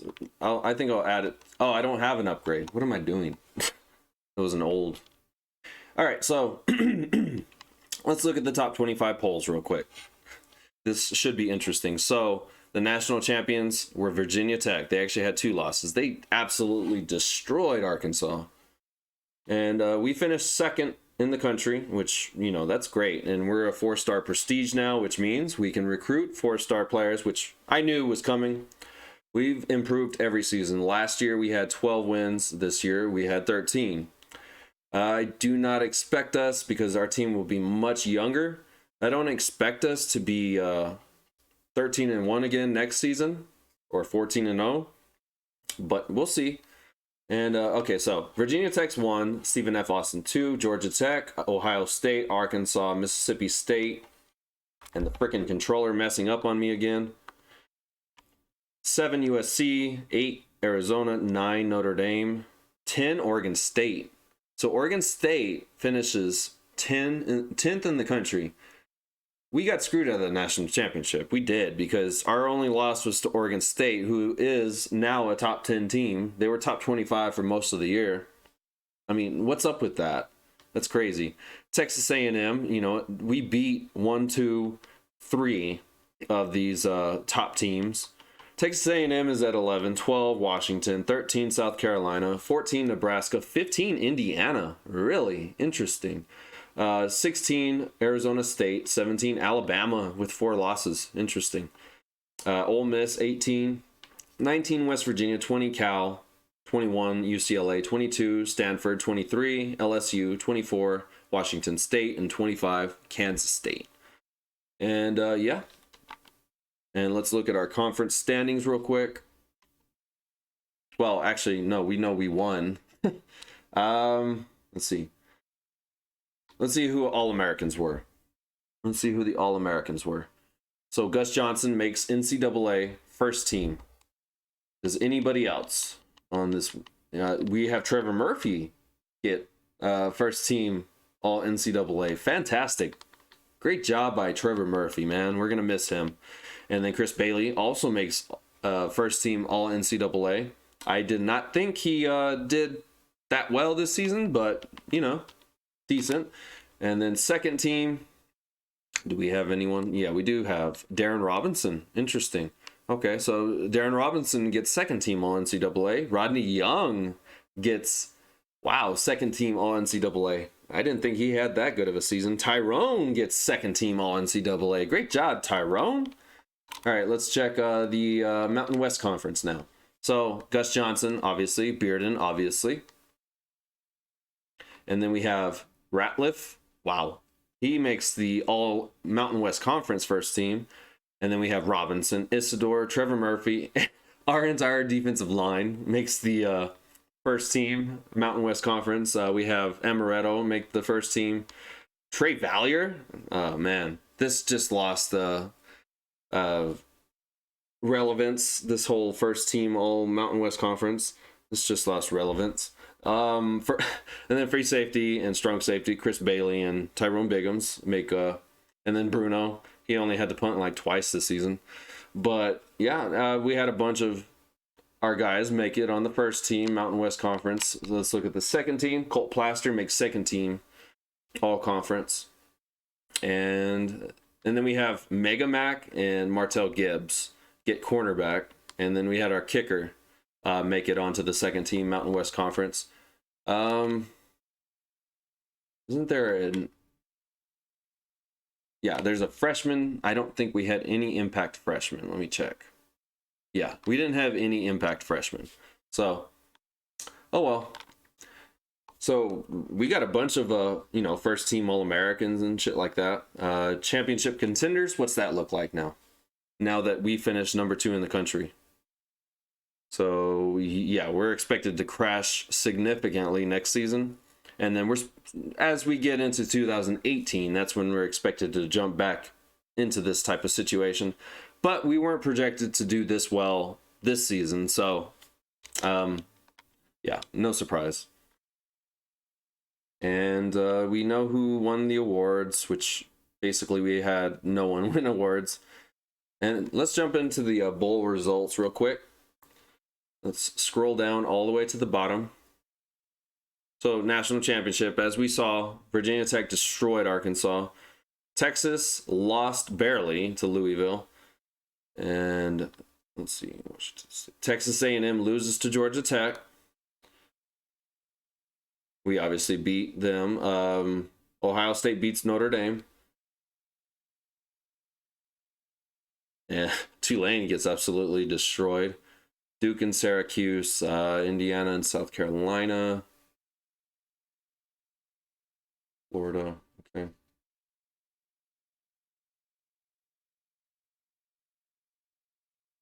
Oregon State beats UConn in the Armed Forces Bowl. That's a conference foe for us. Michigan, okay. Well, we didn't play them this year. Let's see. Illinois beats Oregon in the Hawaii Bowl. Nice. Alabama beats Clemson. Not in the national championship this time, but Alabama beats Clemson. And Wisconsin gets destroyed by BYU in the Pinstripe Bowl. North Carolina loses to Boise State, and USF loses to Oklahoma. So not a really good performance by the Mountain West Conference in the bowl games. And yeah, let's go ahead and look at stats now. Final stats. So we have passing leaders. Plaster finishes 37th in the country there. Rushing into things, Gus finished 2nd in the country behind, I'm guessing that's UConn. I don't know. It's supposed to be Charlotte, but it's UConn, I think. So they obviously have a beast of a running back. Receiving into things, Bearden had 1,100 receiving yards and finished 21st. This guy from Washington State almost had 2,000 yards receiving. What a freaking animal. Tackle leaders, Amaretto, Biggums, and Valier lead the country in tackles. That always happens, I guess. Sack leaders, Darren Robinson led the team with 10 sacks. You know, he had 5 in one game, and he was okay, you know, throughout the rest of the year. And the interception leaders, 200th, Mega Mac led the team. Yeah, we need some playmakers at, well, in the secondary in general. So Plaster finishes 204 of 313. Close to 3,000 yards passing. He didn't get there. 29 touchdowns, 14 interceptions.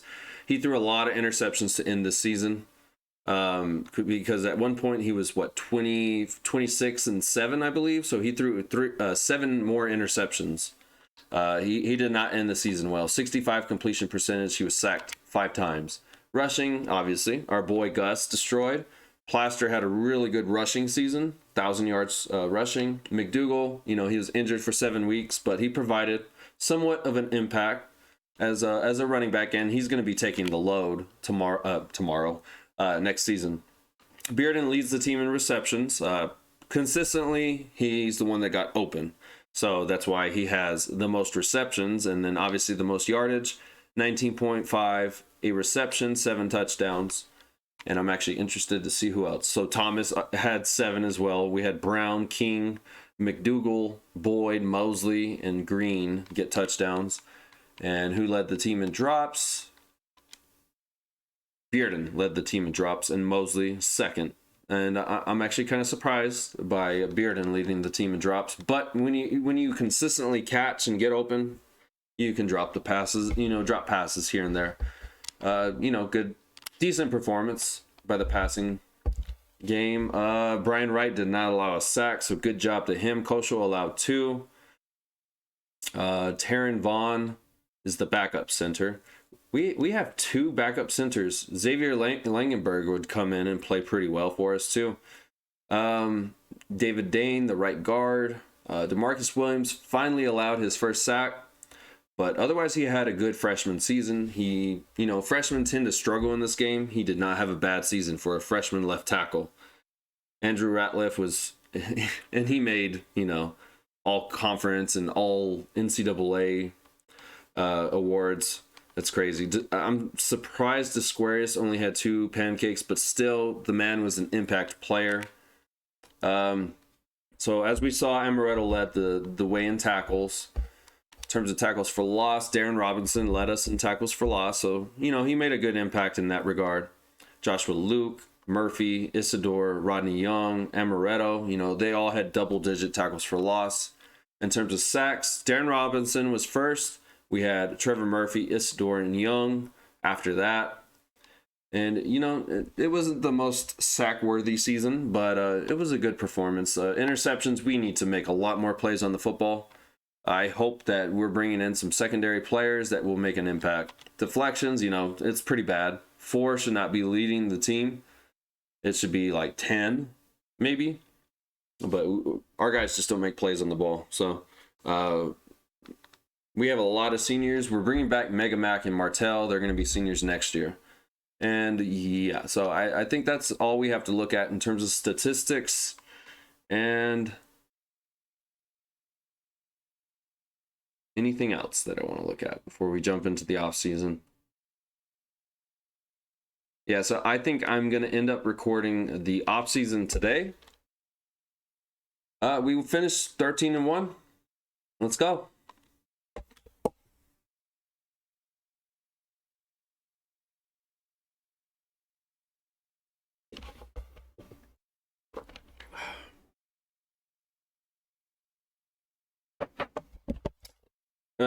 You can see all the XP that we got. One that I like is the 8 consecutive wins. After we lost to Oregon State, we went on a hot streak. And we finished, we finished the job. We got the Mountain West Conference Championship, and we won the Fiesta Bowl. So, a good finish to this season. It's going to look a lot different next season because we're going to have a young quarterback. No Gus Johnson. McDougal's going to be carrying the load. And yeah, now we are up to 10 win expectations. That's a lot of pressure for sure. And we can skip the coaching carousel. Let's jump into players leaving. Let's see if we have anyone transferring out. We shouldn't, but you never know.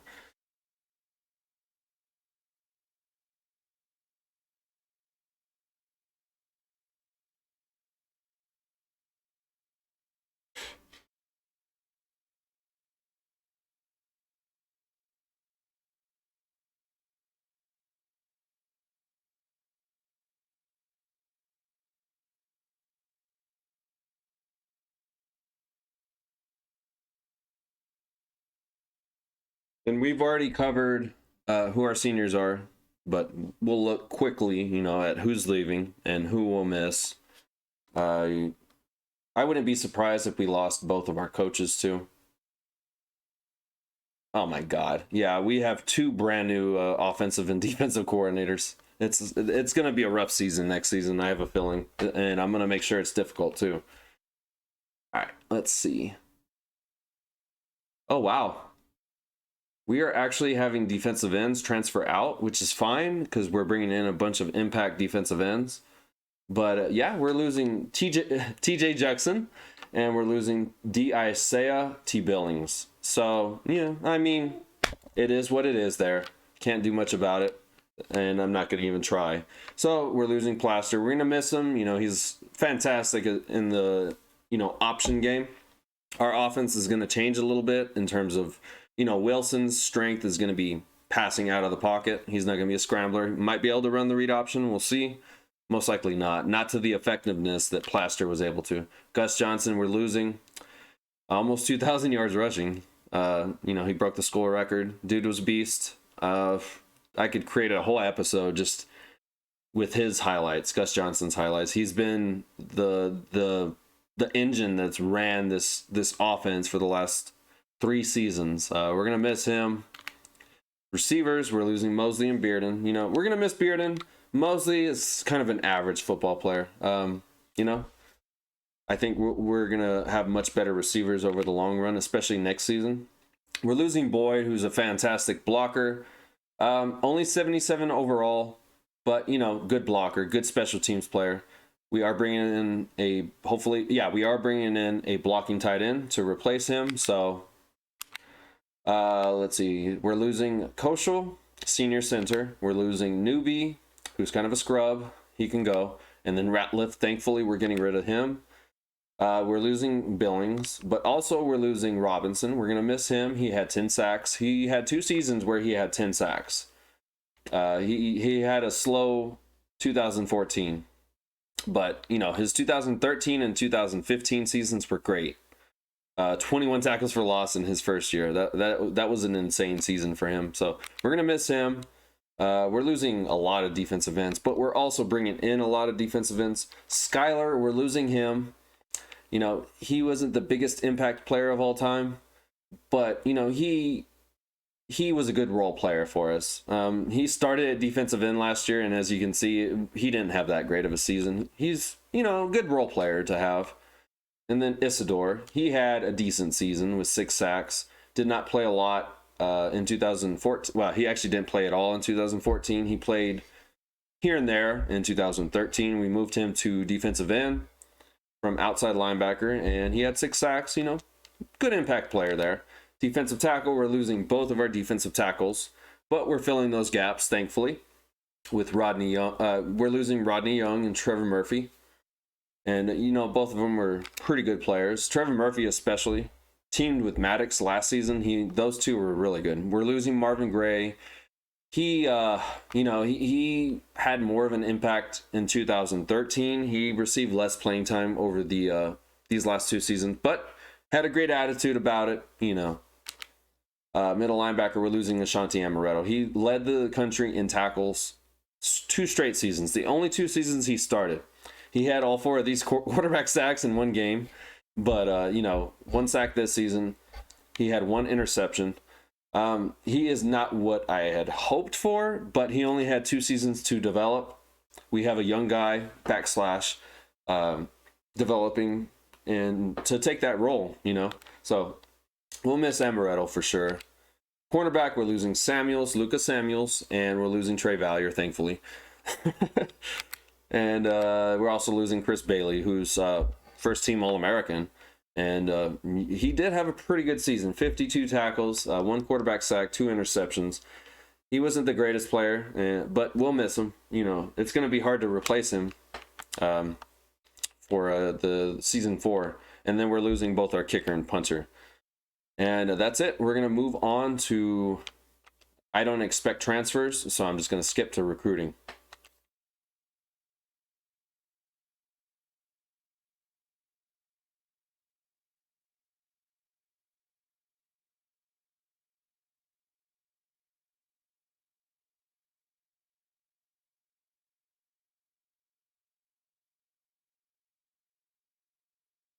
All right, so we do have a scholarship left for Robert Hart, and obviously I'm just going to put all my points on him, but this is something I pointed out in the last off-season episode that I did. Well, let's just jump into recruiting. Let's go to our recruiting board, and we're going to look at, is he ready to visit? Yes, he is. So even though we're battling Baylor, we're going to put all of our points on him. And he's visiting, so that means he's most likely going to commit. This guy, if he commits, might redshirt him, but, I mean, he has pretty damn good attributes outside of the speed. He has pretty damn good attributes, so we'll see if we can get him. Hopefully we do, and that's another receiver to add to the wide receiver room. And we're going to see where we finish in terms of our recruiting ranking as well. I wouldn't expect like top 10 or anything because we couldn't recruit 4-stars, but we did get a decent amount of 3-star wide receivers.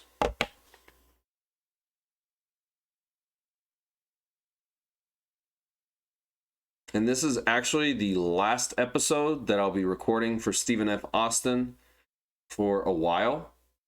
I just accepted a new job just in case, you know, you're watching on Twitch and you're wondering, hey, where has GOS been in terms of his posting? I accepted a new job.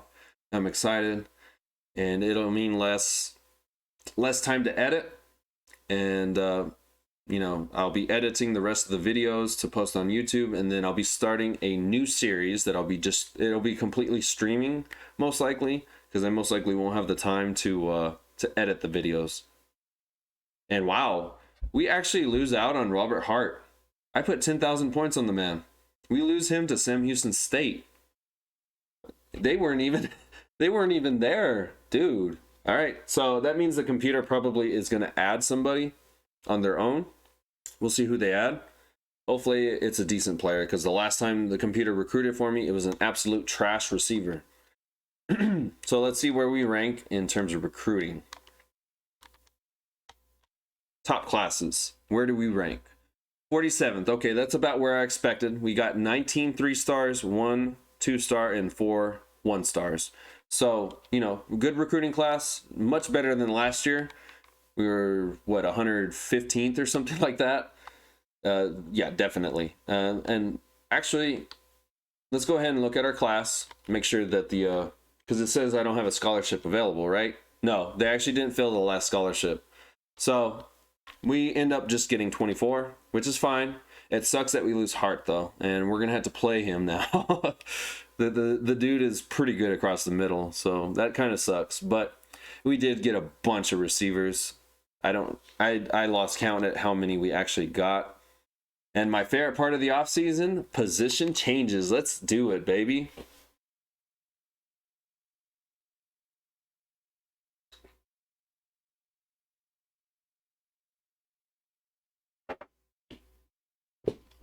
All right. So this is kind of a preview of what we'll be dealing with next season. So our boy Jalen Wilson is going to be our starter. Okay. Yeah, Minden isn't starting.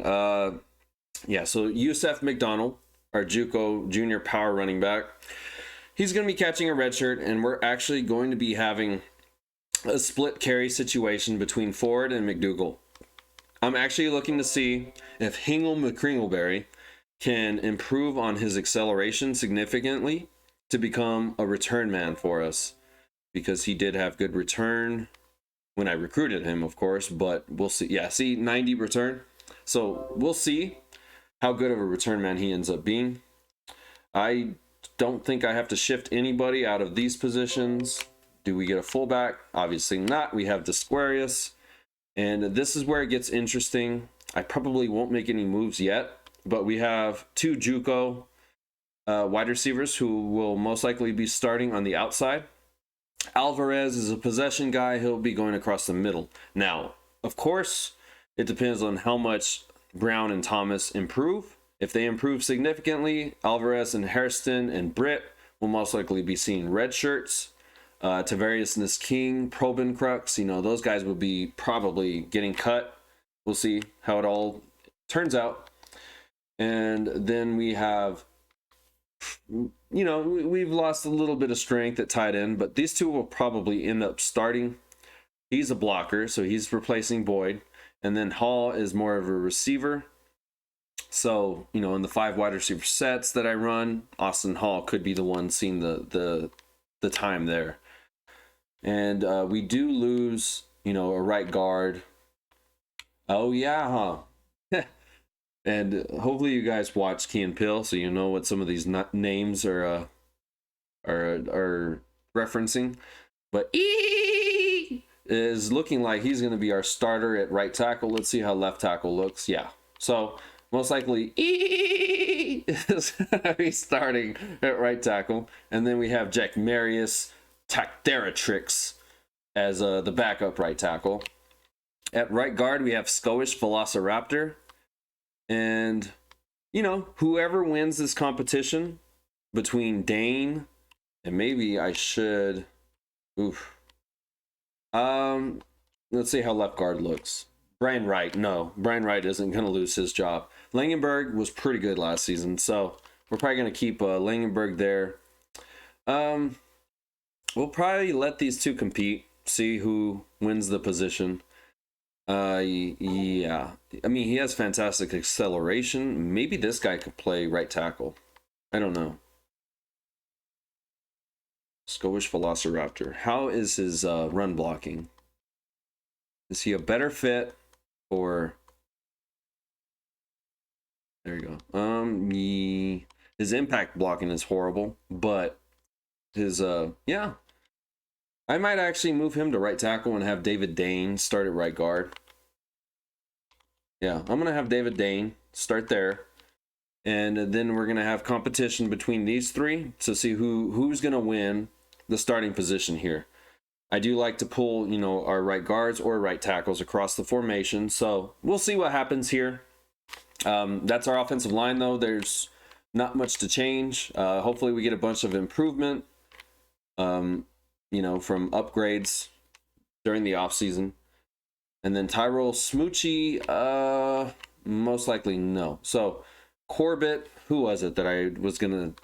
Okay, so Corbett is moving to defensive tackle, and he's a good defensive tackle. Robbie Taylor is staying here. Yeah, I think he's moving to defensive tackle. Yeah, and he's actually a better defensive tackle. Robbie Taylor is staying at defensive end. We're going to have Ismia Miles over on the left side. And who was it? We're going to have Leon Carter move over to defensive end. And he's a much better defensive end. And we actually have to move someone to the middle linebacker. But we have Leon Carter that possibly could be seeing a lot of play time. My idea for Leon Carter, and by the way, if you've seen the episode that we'll be posting on YouTube and you have said that you want your name on a player and it's not changed yet, it's because I'm recording this before that episode drops on YouTube. Anyways, my idea for Leon Carter is I want him to be a defensive end in the long run, but I also want him to play either outside linebacker or middle linebacker in our 3-4 alignments. Kind of like Rodney Young, but he'll be developing some awareness. And 76 strength. Yeah, that works. Okay, so yeah, like I said, our defensive line has improved significantly. And yeah, and at defensive tackle, obviously we have Corbett and Brown. We have Abel Gonzalez, and then we have a bunch of guys that I'm probably going to get rid of. Yeah, I'm cutting that guy. I never recruited that guy.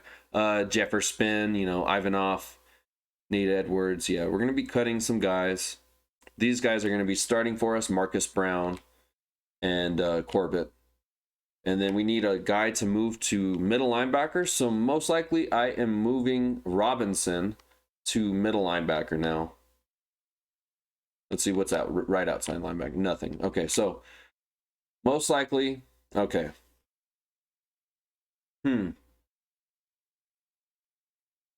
Or no, because, okay, so I have backslash there, but I need someone else there. Do I have a strong safety that can move there? Grant Perry? Ooh. Yeah. Yeah, I think I'm going to just move a pure linebacker. So I'm going to move Robinson to the middle. And yeah, Robinson, I'm planning on, you know, utilizing him as a pass rusher regardless. But as of right now, I'm going to put him in the middle. And backslash will start in our 4-2-5 alignments. But Robinson will start in our 3-4 alignments. We're going to be young regardless. But that's our linebacker situation. We're going to be losing a lot of linebackers. So that's going to be a focus. The back 6 this time is going to be the focus of the... well, back 7 is going to be the focus of our off-season in this upcoming... recruiting is going to be the focus. You know, the secondary, the linebackers. Yeah. Okay, and then we have no right outside linebackers. And we have Martell Gibbs and we have Brian Washington. So those are our starters. Megamac's going to stay in the slot. We have Jeff Young. Yeah, he has pretty good attributes to stay at cornerback. Wesley Jones, we ended up getting. I am probably going to move him. So let's see. He's actually a better strong safety. Can he tackle? If he can tackle, he's going to strong safety. If he cannot tackle, he's going to free safety. So he cannot tackle. All right, hold on. Let's see what we got at free safety first. Abramson, yeah, we're pretty slow at can this guy move to strong safety? No. Oli Inca? No. Okay. Yeah, maybe. Damn, he's slow though, dude. All right, so I think I'm gonna move him to strong safety. And strong safety is about to look really, really weak. Honestly, we probably could use someone that can cover over the top here, but we do have, I'm going to see what the athletes do first before I go too crazy. So Everett can play wide receiver and he can play running back. Yeah, I figured he could play wide receiver. Defensive back. How are his coverage skills? Because yeah, he would be the best safety on the team. How are his coverage skills? So he's horrible in press. And, you know, he's okay. He can't press, though. That's the issue. Can he tackle? Dude, his press is so bad that... And I like to press. He can play zone, but I think he's just too much of a liability if he can't press. So I think I'm moving him to receiver. Blair Neal, this guy probably will play safety. So he could play quarterback. And I have an idea. Maybe have Blair Neal come in and play a little bit of Oh, I thought I saw 66 tight end. I have the idea that I'm gonna play Blair Neal and he's playing strong safety for us. I'm gonna play Blair Neal as like kind of a option quarterback to bring in every once in a while. All right, so this guy, 69, he's kind of slow, so I don't think I want him to. Dude, okay. Well, running back. What else? Receiver. Okay, so he's small, so yeah, definitely wide receiver or running back here. All right. Carrying is good. His catching isn't good.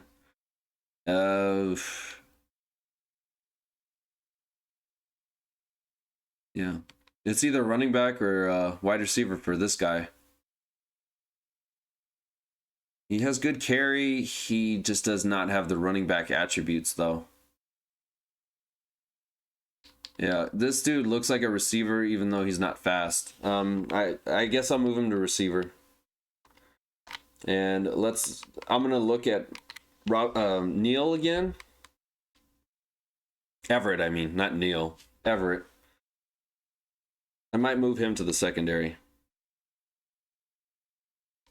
We already have a JUCO running back, so we don't need him there. He actually makes a decent free safety, which, I mean, I guess, shit. Yeah, we'll just keep him a receiver. He's just too much of a liability at wide receiver. I mean, at strong safety. Otherwise, that's where he would be going, but he's just too much of a liability. So, can this guy catch across the middle? I think he... well, actually, no, he's not that great. No, actually, no, Everett's great across the middle. Okay, he's a perfect slot guy. And, yeah, I think that's it. I think we got it there. You know, we're going to be cutting a lot of receivers. And I don't think I'll cut Thomas or Brown. But, yeah, we're going to be cutting a lot of guys, too. All right. And so I think that's it. I think I have everyone moved around that I wanted to. You know, we have Leon Carter playing left end. He's strong. He needs some work on his pass rush, but, you know, we have some depth there as well. Ismia Miles might take the starting position, but Leon Carter will most likely end up starting regardless. And then at right end, we have Robbie Taylor. This dude's going to be a beast. He's a little weak, but 78 speed and 90 excel. He should be a good pass rusher. And there's decent depth behind him as well. We'll probably end up redshirting Chris Smith. Defensive tackle, we're strong there now with Brown and Corbett, and then Abel Gonzalez coming in and playing a little bit of rotation. Mullins, those two were pretty good in rotational situations last season.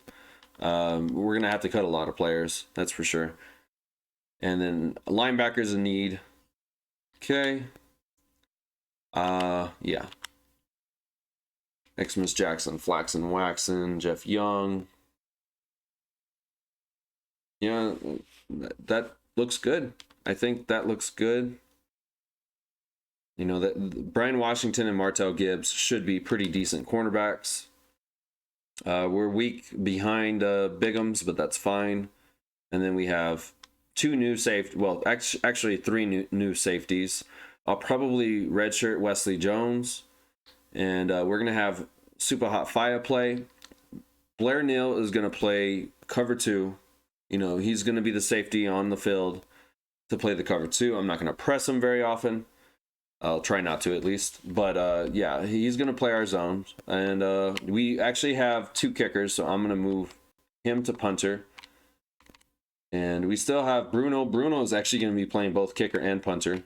And that's it. And we can go ahead and end this.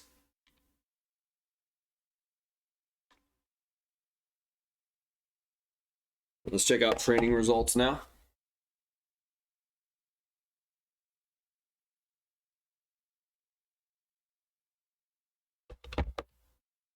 Let's check out training results and see who improves the most. Hopefully Jalen Wilson improves enough to where he doesn't lose the starting spot to Minden or whatever his name is.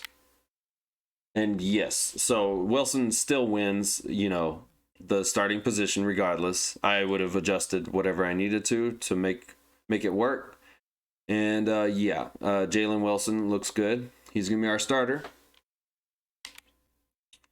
McDougal is our starter, obviously. He goes up 7 points. Wow. Okay.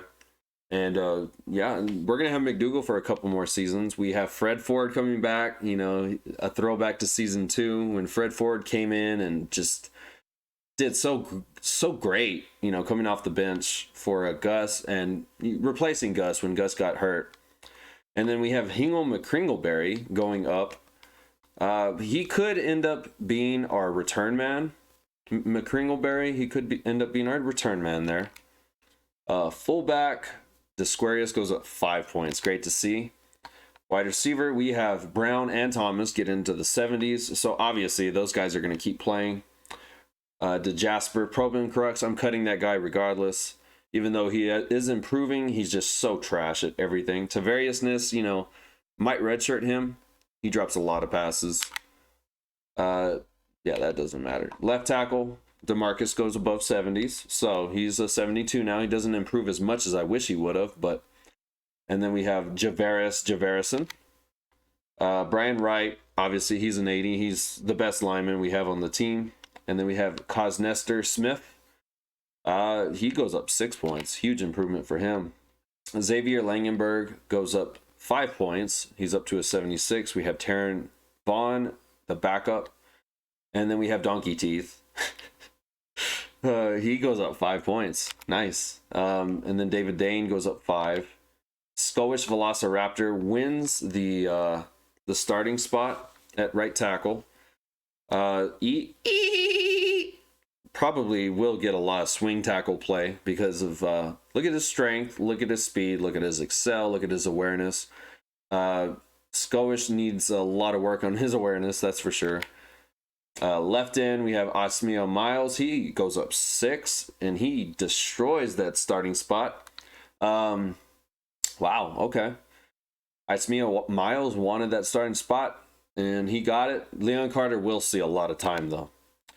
And then we obviously have freshmen here, but TGIF Carter gets it gets up to a 75, and then we have Kendrick Harrison get up to a 74, a +6. Abel Gonzalez and Ennio Mullins move up. We're going to have a great rotation up front. I'm happy about that. And some of these guys I'm going to end up cutting, these bottom guys. But yeah, looking good up front. Joshua Luke goes up 5. And obviously the starter at left outside linebacker, we have Nick Bryant. Oh, well, He's a senior, so he won't see the field too much. Same with Max McGill. Yeah, we're going to need linebacker like crazy. Backslash goes up to a 90 speed, 88 excel, 70 overall, +4, so good to see. And then at cornerback, Martell Gibbs is at an 86, which I think is the highest on the team. Well, maybe Bruno is, but Martell Gibbs is at 86. Mega Mac goes up 6. He's a 73 now. Xmas Jackson Flaxen Waxen goes up to a 70 overall, so nice. Tyrone goes up to a 79. Gunter Abramson goes up to a 72. And then strong safety Super Hot Fire. Kind of slow, but you know, he will play a role in a rotational situation. We'll see him. He didn't play very much at all last season. And yeah, that's how the training results look. Now it's time to cut players.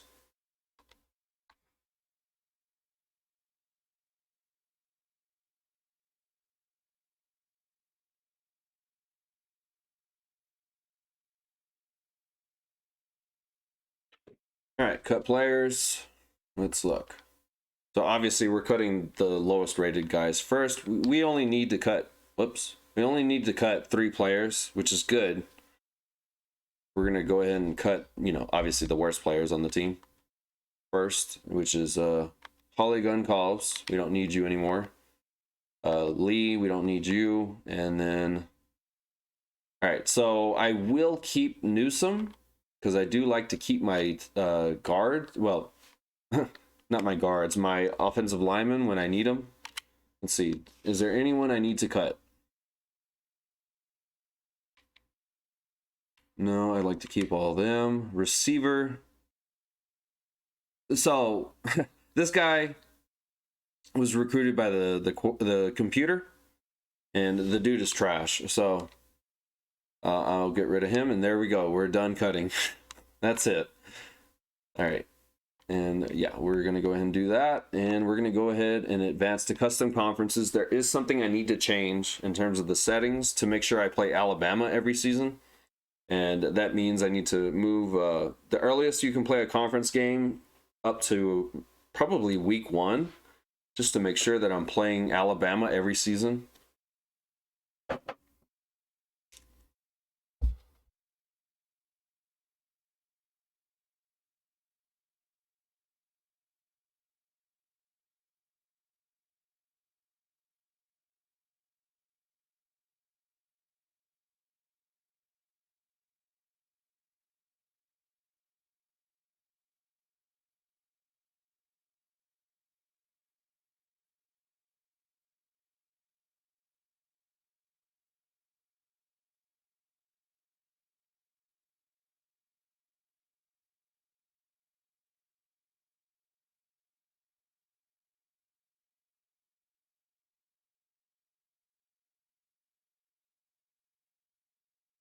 All right.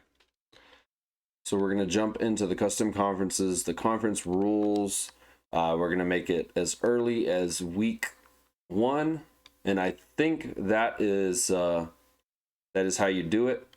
So we're just going to go to all the conferences that have 13 teams, and we're going to change that to where they can play all their division. You know, it's kind of stupid that it didn't automatically do that for me, but let's see. So let's see which ones have 13. Okay, Big 12 has 13, and the Big 10. Okay.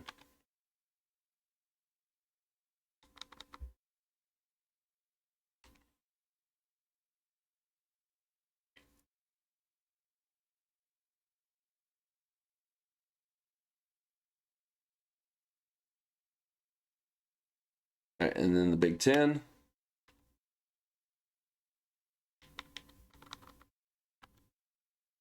And I think that's it. Maybe there might have been 4 conferences that have 13 teams, but let's check it.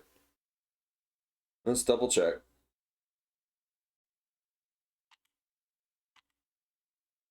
Okay, so MAC also has 13.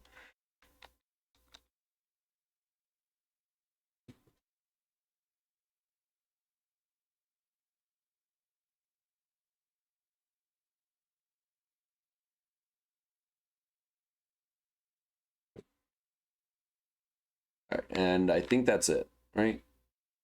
Yeah, we already did ours. I think that's it. Oh, okay, no, that's not it.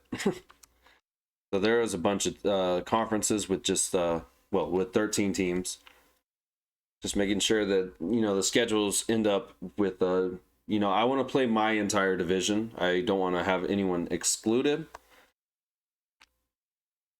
And then the Sun Belt. That's it. Okay. And I think that's it.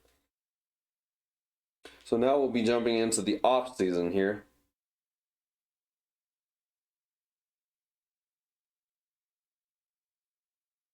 I mean, into the off season. Yeah, to the off season. That's right. Into the preseason is what I meant to say. And we'll go through, do our schedule. We'll do our recruiting board. And I won't simulate past this week, but we're just going to look at who are redshirting, who, I'll make adjustments. It's going to be a while before I play an episode on Twitch, so I might be playing some College Hoops 2K7 just to get that series rolling. But the new job that I have is going to take a lot more time, thankfully. All right, so first thing I like to do is do the redshirting first. Let's see. So, yeah, everyone's redshirted there. We're going to redshirt Yusef McDonald. And, yeah, we're not going to redshirt him. We will redshirt, let's see. Oops. Okay, so we're going to have 5 wide receivers. We're redshirting these 5.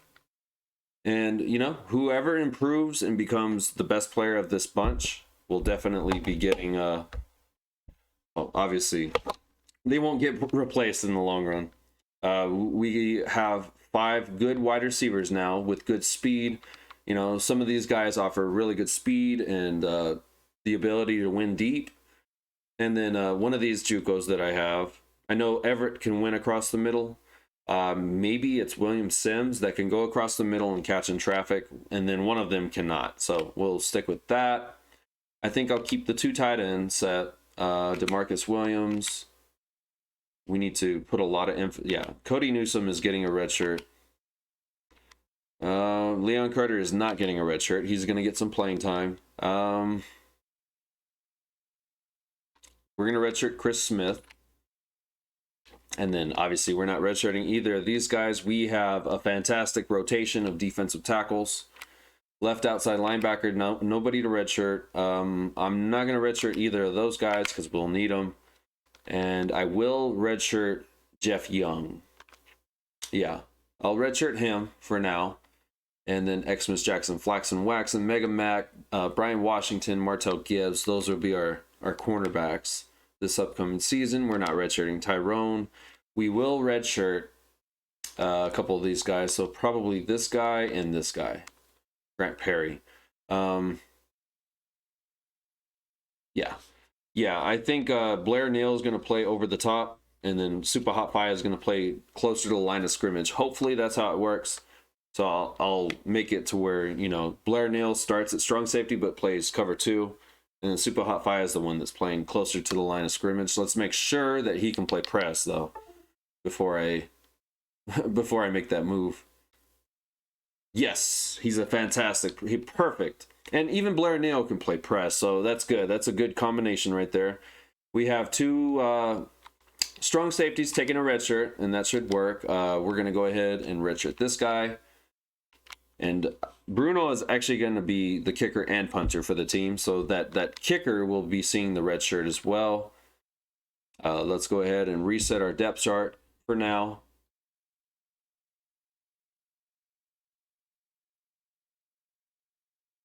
All right. So is there? Let's see. Wide receiver. Do I like? Yeah. Now, who do I like better, Brown or Thomas? Who is better across the middle in terms of catching traffic? Who is better? Did I already pass it? Okay. Release. So Thomas is better there. I think Thomas is the one that had 7 touchdowns last season. No, Brown is better across the middle. I think I'll keep him in. And then who else is good in catching traffic? So Sims can go across the middle.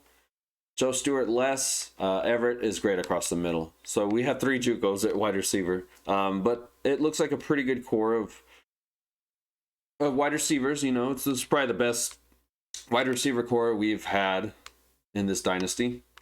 Frederick is a blocker. Hall is definitely a receiver. And I am going to put, you know what? Yeah, I'll keep that. And in that certain situation, I'll have Desquarius come in and lead block, you know, in that read option that I like to run. We have DeMarcus Williams starting. Brian Wright, obviously, is seeing time all over the. He's going to be a swing offensive lineman for sure. David Dane, and then Skowish Velociraptor. We'll see how Skowish does with that awareness. I don't have the highest confidence, but we'll see. He could end up being a decent offensive lineman. We'll see.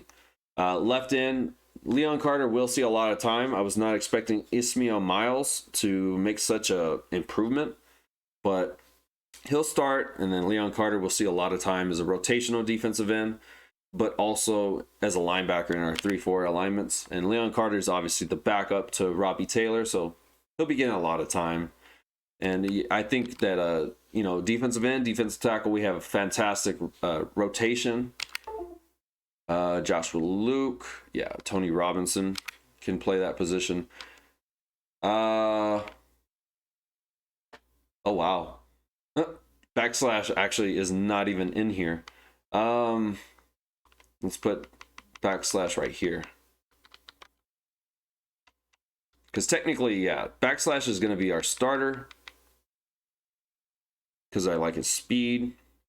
And then Tony Robinson. And then I'm going to put, what's his name? Carter. Leon Carter. At from the defensive end position. He can come on the field and play that. And I think that works for me. Let's see. Luke, Robinson, Bryant. Yeah, let's have Bryant play that position. Okay. Then right outside linebacker doesn't matter, but yeah. Gunter Abramson, that's the 5th best player on the... Oh, I guess so. Wow. Yeah, our secondary still needs a lot of work. Tyrone, free safety. Mega Mac, backup free safety. And, yeah, I'm going to put Blair Neal a little bit higher. Blair Neal will see... He's basically a starter. And I think I'm going to have Super Hot Fire switch off with Neal. Neal's a little bit faster. Faya can play closer to the line of scrimmage. Both of these are our starters regardless. But yeah, we're going to have Bruno play both kicker and punter. And he's also going to be our kickoff. Yeah, he's already our kickoff guy. Okay. And then, who is our best return man? We need a fantastic return man. Martell still looks like he's the best one on the team. Yeah, he's still a 98 overall return man. And he did return one for a touchdown last season. Maybe William Sims or Joe Stewart. Maybe. But yeah, I gotta stick with Martell. I'm gonna stick with Martell. In terms of punt returner, yeah, Thomas looks like a pretty good one. A pretty good option. Let's see. Yeah, I'm gonna put Joe Stewart as our return man, our punt return man. And I think that works. I will be making more in-depth, you know, adjustments to the lineups. Off camera, of course. And so I think our depth chart is set. Let's see our schedule now. Let's see if it got all screwed up from setting to week 1. We could potentially be playing like Alabama right away. Okay, so we're playing out of conference. Are we playing Alabama this season? 2, 3, yeah. New Mexico. We're not playing Alabama again. All right, whatever. Obviously, I'm not playing them.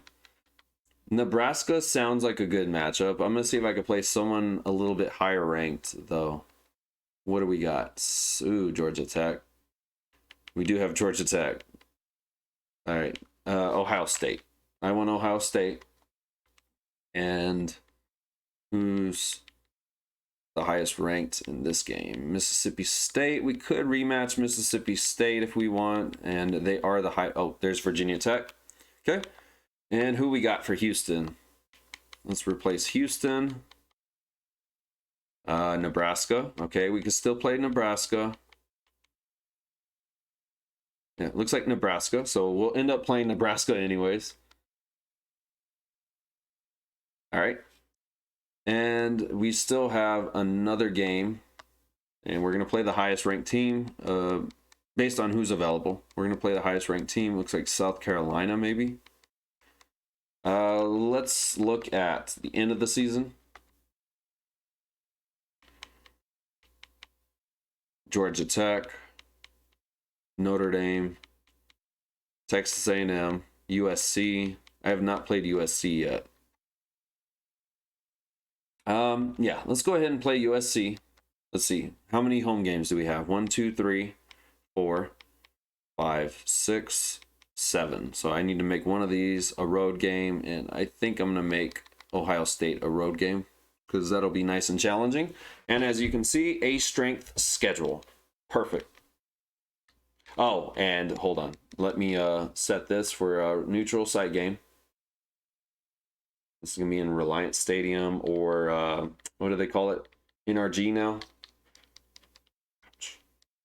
Yeah, there it is. And there we go. 1, 2, 3, 4, 5, 6. So we're playing the number 1, number 2, and number 4 teams in the country, as well as Nebraska. And then our conference schedule is much more difficult. For some reason, it's not letting me schedule Alabama. So that's just the way the schedule works, I guess. And maybe there will be a rotation of teams that I'll be able to play. Maybe next season it'll start letting me play Alabama. I don't know. But yeah, that's our final schedule. And now we're going to start setting up our recruiting board. We're 4 stars, so we can now officially recruit 4 stars. We need linebacker, we need secondary, and we don't need receiver necessarily. We could use offensive line. So those are the 3 focal points of our defensive line is set. What else could we use? Maybe a running back? I don't know. We'll see. Maybe another impact receiver too. All right, so let's go through. Whoops, shit. Let's go through and see who's interested first and foremost. And it still has to be in like Texas. We can't recruit nationally yet. We can start recruiting nationally when we get to 6-star or we win a national championship. That's the only way. So we'll go ahead and put all these guys down. Okay, maybe not.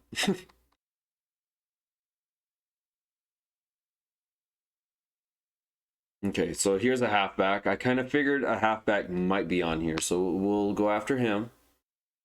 And a tackle, okay, we'll go after him. And then obviously you can take advantage of low lock cheese, but we're just focusing on Texas and players that are interested right away. And then we'll look into low lock later. This looks good. And we're just going to recruit players that, potentially could make an impact for us. Let's see. We have an outside linebacker right here. We could use the linebacker, especially a coverage linebacker. So let's take him. Cornerback, yes. We'll see if he ends up being good, but yes, we definitely need him. Another offensive lineman. Halfback. Okay, we'll scout him, see if he's any good. He's a JUCO. I like to focus on Texas first and foremost before I move on to Oklahoma, Arkansas, Louisiana. We'll scout this guy, see if he's any good. Okay, outside linebacker again. Let's look at him.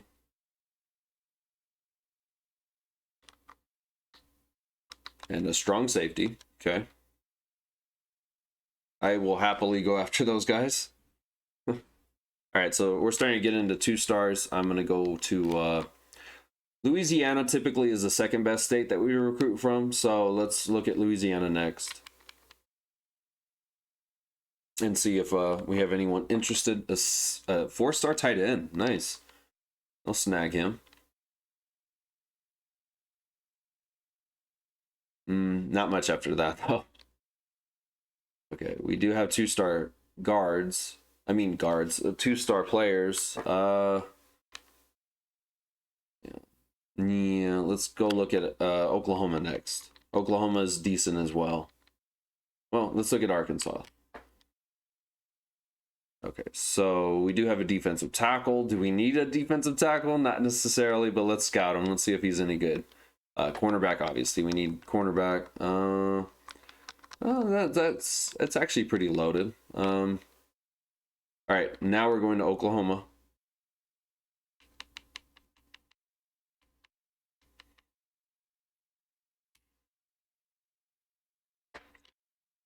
All right. Ooh, 4-star guard. Okay. We'll go after him happily. And there could be a potential for a lot of low lot guys. Nick Perry. Hey, another Perry. Yeah. Okay, so now we're just going to look at players that are interested in coming. See if there's anybody else that I could scout. A guy from California is interested. Screw it. Why not? I mean, he's interested. And then this guy from Florida is interested as well. And watch, they'll end up sucking anyway, so I could remove him from the board.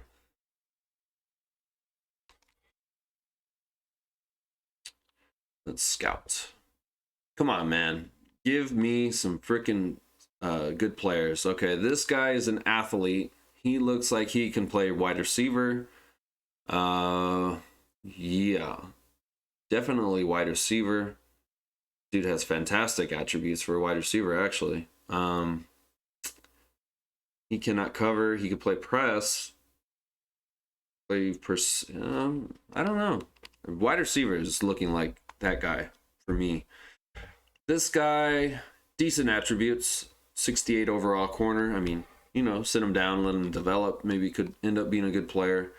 We don't have enough of a needed receiver for that guy, so we'll get rid of him. Booker Gibson. Not bad. Ooh, his press is horrible. And he can't tackle. No, I'm going to remove that guy. Good speed, but otherwise, no. Yusef Perry.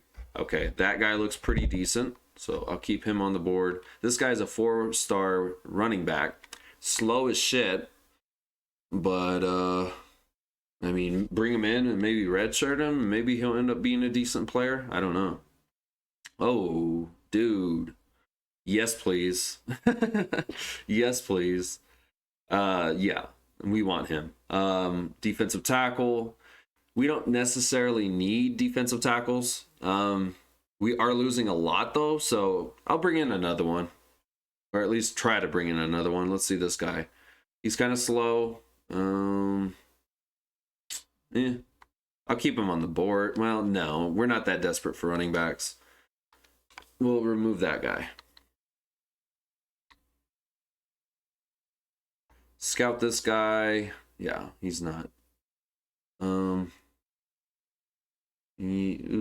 What is this guy gonna be? Running back, maybe? Maybe a good return man, even though he's slow. I don't know about that guy. Let's see this guy, Greg Hill. Slow. Meh, he's okay.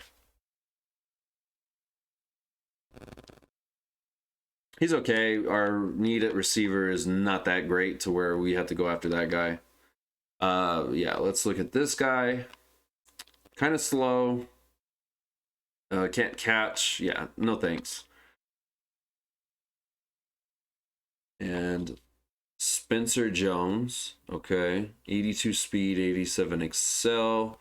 Great at press. Maybe he could eventually become... No. Dude, what are you going to be? I don't know. Keep him on, but I have no idea what that guy's going to be.